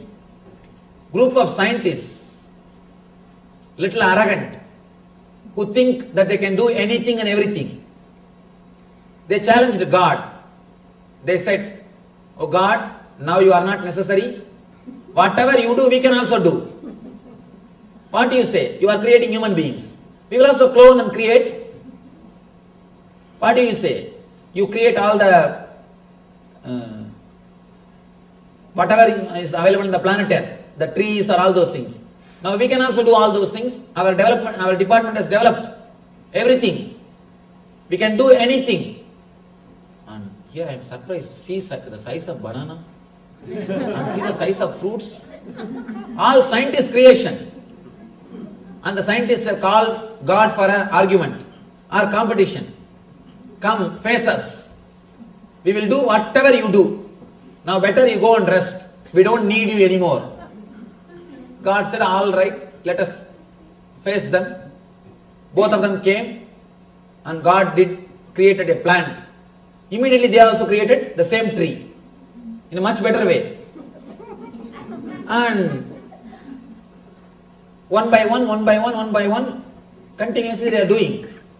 Suddenly God took little dust and created a man out of it. This guy said, that is not a big deal. Let us do. Now cloning has come. They took the dust and they were about to create a man. God said, stop. Bring your own dust and do. Bring your own dust and do. Don't do with my dust. So be very clear.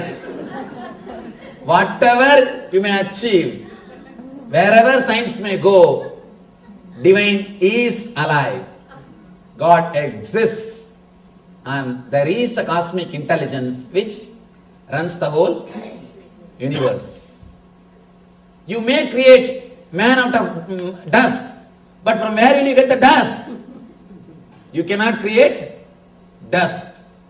So be very clear. There is a pure intelligence and energy which exists. But people who are demonic, who are centered on I, and me, they think everything is me. They think the whole world is known to them. They think the whole logic and calculation of the world is known to them. They think, I know all the logic and calculation. This is the way things happen. This is the way it has to be done. They think they know everything. Person who thinks he knows everything, one simple thing should be done. He should be simply get married. You should get him married. Just put him in, just get him married. Then everything will become all right. And I have seen these young guys, when they come, these parents will force them to fall at my feet. I never like forcing somebody to fall at the feet. And these guys, if they don't want to fall, they can go. But they will not go. They will stand there and will ask me questions. Why should they fall at your feet? And I tell them, I am not telling. But their arrogance is so much. They will be asking all questions. I tell them, I am not asking you. Why should you stand here and argue? But their arrogance will not come down. Just for argument's sake, they will argue. In the mind, I used to think, let him get married. After 1 year when he comes, after the marriage, simply Sashtanga Namaskar. Because in 1 year complete training happens. What we can't do in 10 years, 1 year training. Done. Whole thing is done. The fellow will simply fall flat and now he knows how to listen. Now he knows how to listen. Completely will be polite. He will be polite and yes Swamiji, yes Swamiji, yes Swamiji. And now he knows the power of yes mantra.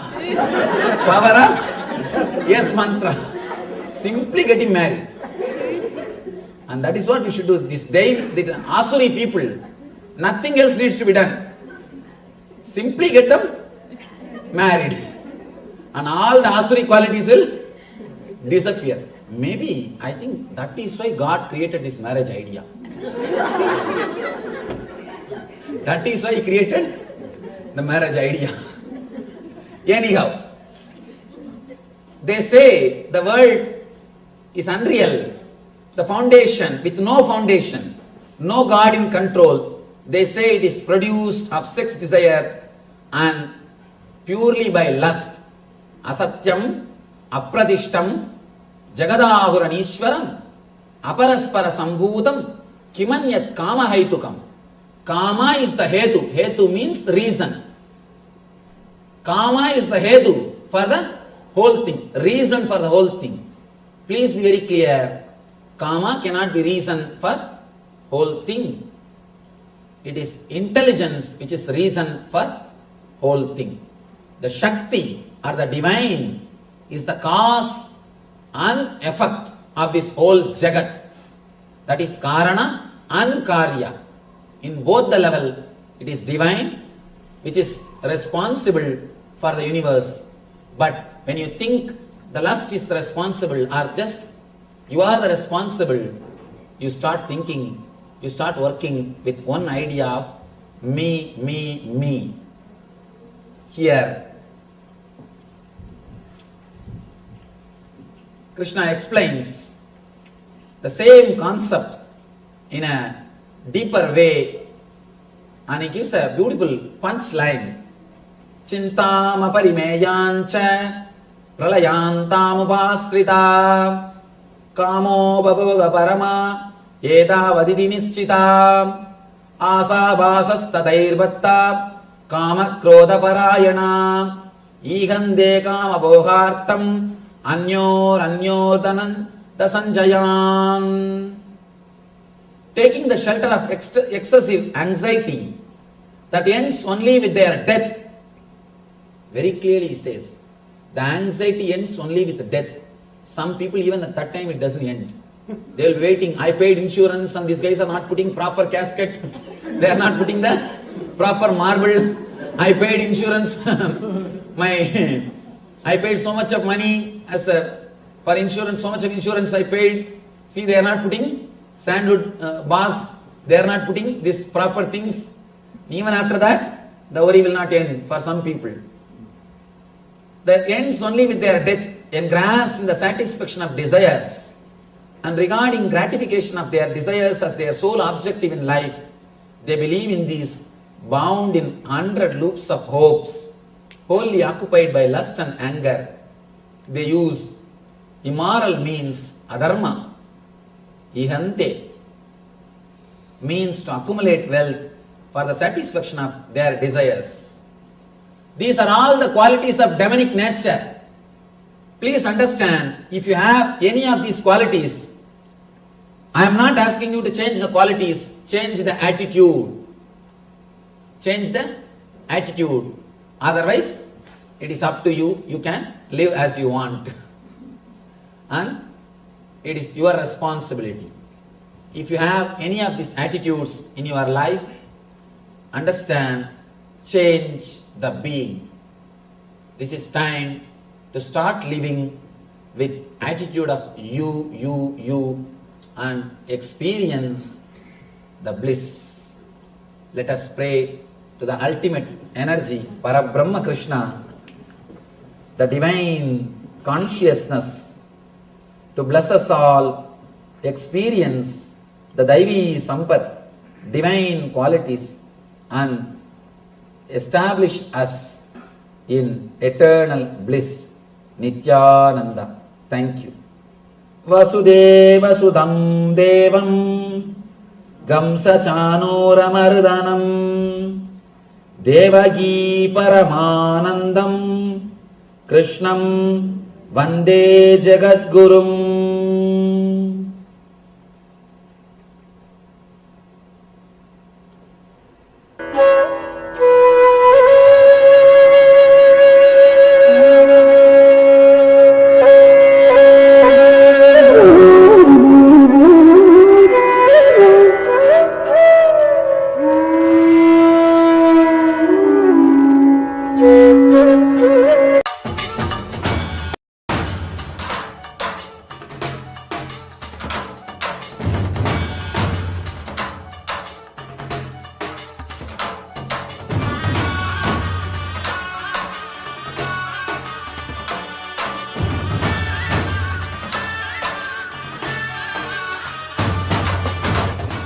Today is the best day.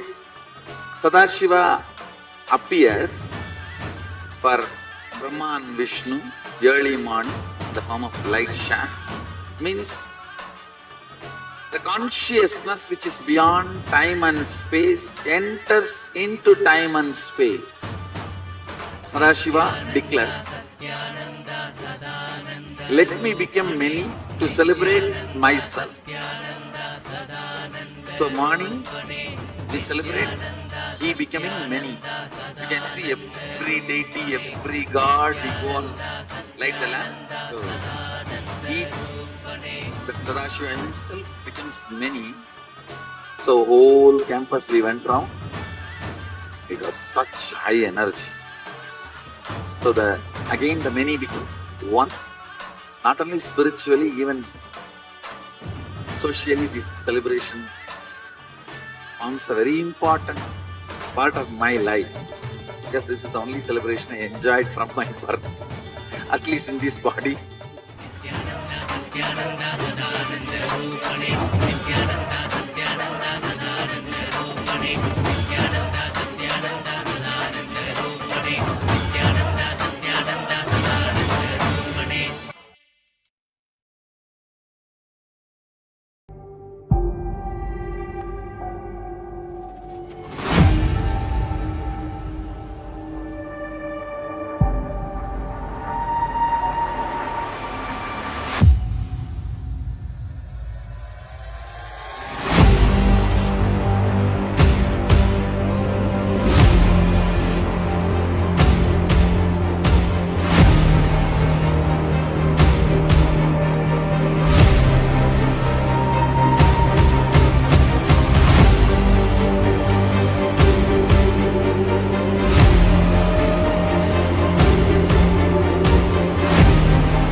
the best day.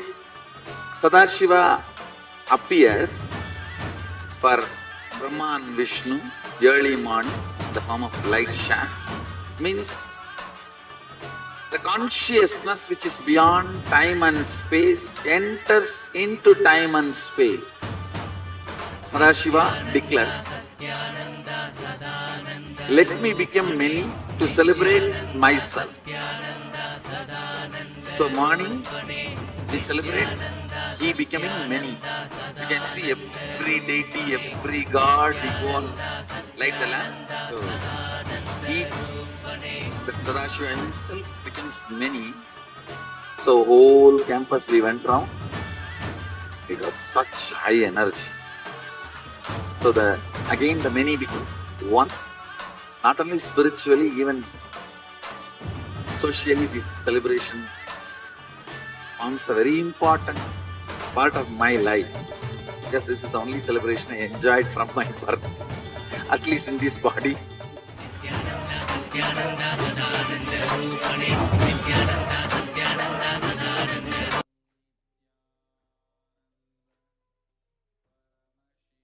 All of you.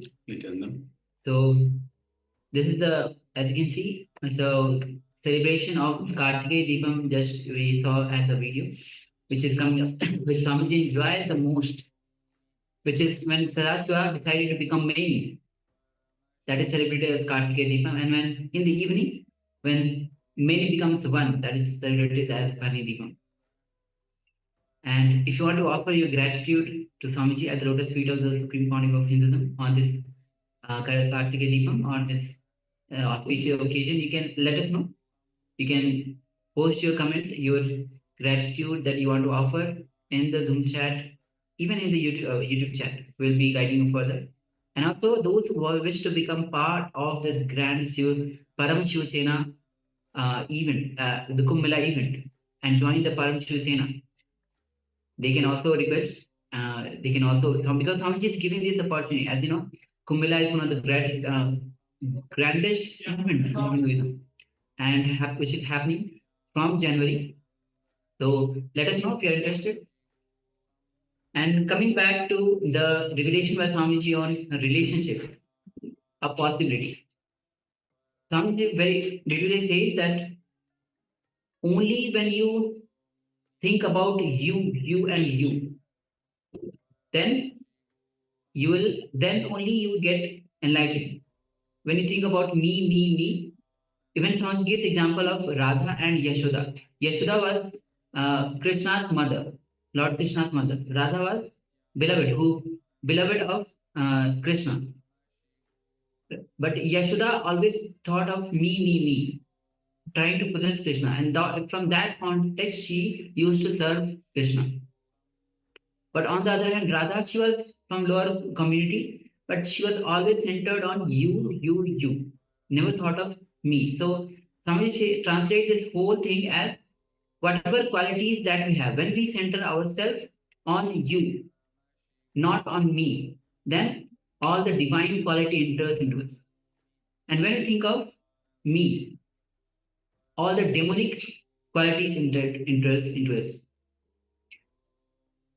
So yes, there was a wonderful story that Swamiji related about Yashoda and the mother that was taking care of. Yes, all right. So let us move on to the next segment, which is an intra on relationships and possibilities. So very much related to what we have just gone through. You are your own friend and you are your own enemy. If you know the technique of how to lift yourself by yourself, you will become friend of yourself. If you let yourself down, you will become enemy of yourself. Nobody can hurt you unless you allow them to. It's important you understand this. Nobody can hurt you unless you allow them to. Nobody can help you unless you allow them to. Again and again, Swamiji tells us, lift yourself. Don't feel depressed. Don't have guilt. Don't get dejected, thinking you won't be able to do. Again and again, lift yourself. Suffering or enjoying is created only by the one link, the mind. Now we'll be entering into a technique for unclutching anytime, anywhere. When you sit, naturally some thoughts will come. The moment you see a thought coming, do not give a meaning to it. You give it meaning only if you connect it with your past. Without giving meaning to it, just remember to unclutch and see what happens. The moment you remember, let me unclutch from this thought. Let me not give meaning to it. For a few seconds, there will be small silent gap. The moment you are aware that there is a silence, it will become one more thought. Then unclutch from that thought also. Then once again, there will be a gap of a few seconds. Then one more thought will come. Something along the lines of, I am in silence, or I am unclutching. Unclutch from this thought also. Just the gap or silence should become longer and longer. That is the whole idea, though. The whole idea, or the silence will become longer and longer. Naturally, it is the nature of the mind to wander somewhere after a few minutes. But the moment you remember or become aware that the mind has wandered, just unclutch. There's no need to have guilt, no need to be agitated that the mind has wandered. Just the moment you remember, unclutch. That's all. In the initial level, it may be very gross, like a solid fight. You may have to utter the word unclutching like a mantra. But in just few moments, you will see it becomes a subtle process. With unclutching, every moment will be new. Every moment will be ecstasy. Every moment, every moment will be joy. Every moment will be excitement. Unclutching is the source of unending excitement, which is Nityananda Spurna. Now, we'll be entering into this technique. So, let us now sit with your head and spine in a straight line. Requesting all of you to sit with your head and spine in a straight line and close your eyes. And just unclutch from every thought. Any thought that is coming, just unclutch. Whether it is thought of you are remembering some friends or family, you have some past incident that is coming, just unclutch.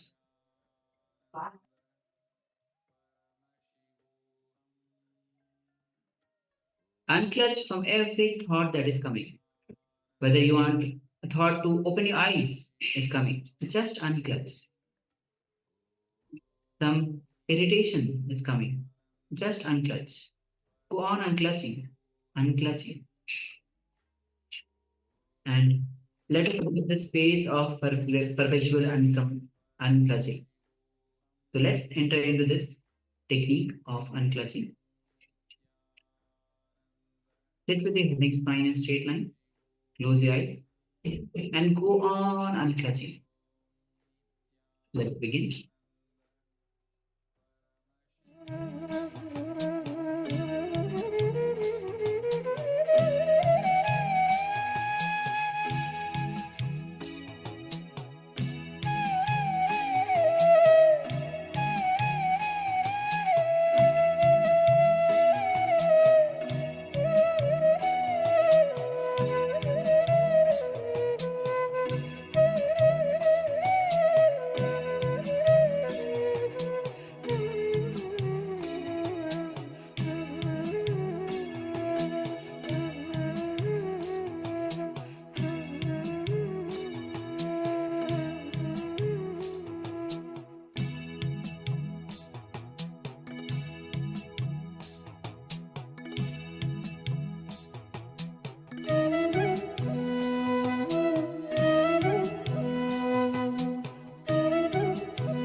slowly, very slowly.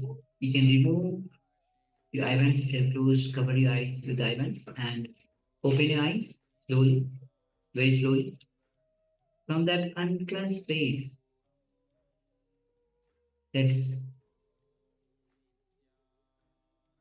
now relax. This is the time when we start moving to the power manifestation. And today we're doing the power of clairvoyance. Yes, so requesting everyone, please switch on your camera. So those of you that have got the camera switched off, please switch on your cameras and let us start preparing ourselves for the power manifestation. So as already mentioned, today's power manifestation is the power of clairvoyance. So once again, we will have an image in front of us, the acharyas. So we will be viewing this image and we will be requesting you, the participants, to scan through the power of the third eye, scan the image that we are looking at. So let us get ready for this power manifestation, requesting everyone to sit comfortably with the head, neck, and spine in a straight line. And let us just take in a couple of long, deep breaths in and long, deep breaths out. And as we do so, let us feel more and more with every breath out. Let us feel more and more relaxed, more and more aware. So come more and more into the space of awareness, into the present moment. So let us just follow my lead. Breathe in long and deep. And breathe out. Long, deep breath in. And long, deep breath out. Long, deep breath in. And long, deep breath out. And as we do so, let us feel relaxed. So now let us move our attention. We should still be in the unclutched space. We have just gone through the meditation technique to unclutch. So let us continue to stay in the unclutched space. Perpetual unclutching, so again and again, just like a mantra, again and again, unclutch. Every time a thought comes, every time an emotion, a disturbance from the outside, just unclutch, remain unclutched. And just become the witness. You are the witness, observing all of these disturbances, distractions come up, and then slowly go back down. So again and again, let us unclutch. And now let us move our attention, our awareness to our inner space, the Ananda Gandha region, which is just below the heart center. And in this Ananda Gandha, let us visualize our favorite murti, our favorite image of Swamiji, the one we feel most connected to. So requesting everyone, let us visualize Swamiji's murti, Swamiji's image, our favorite image of Swamiji in our inner space.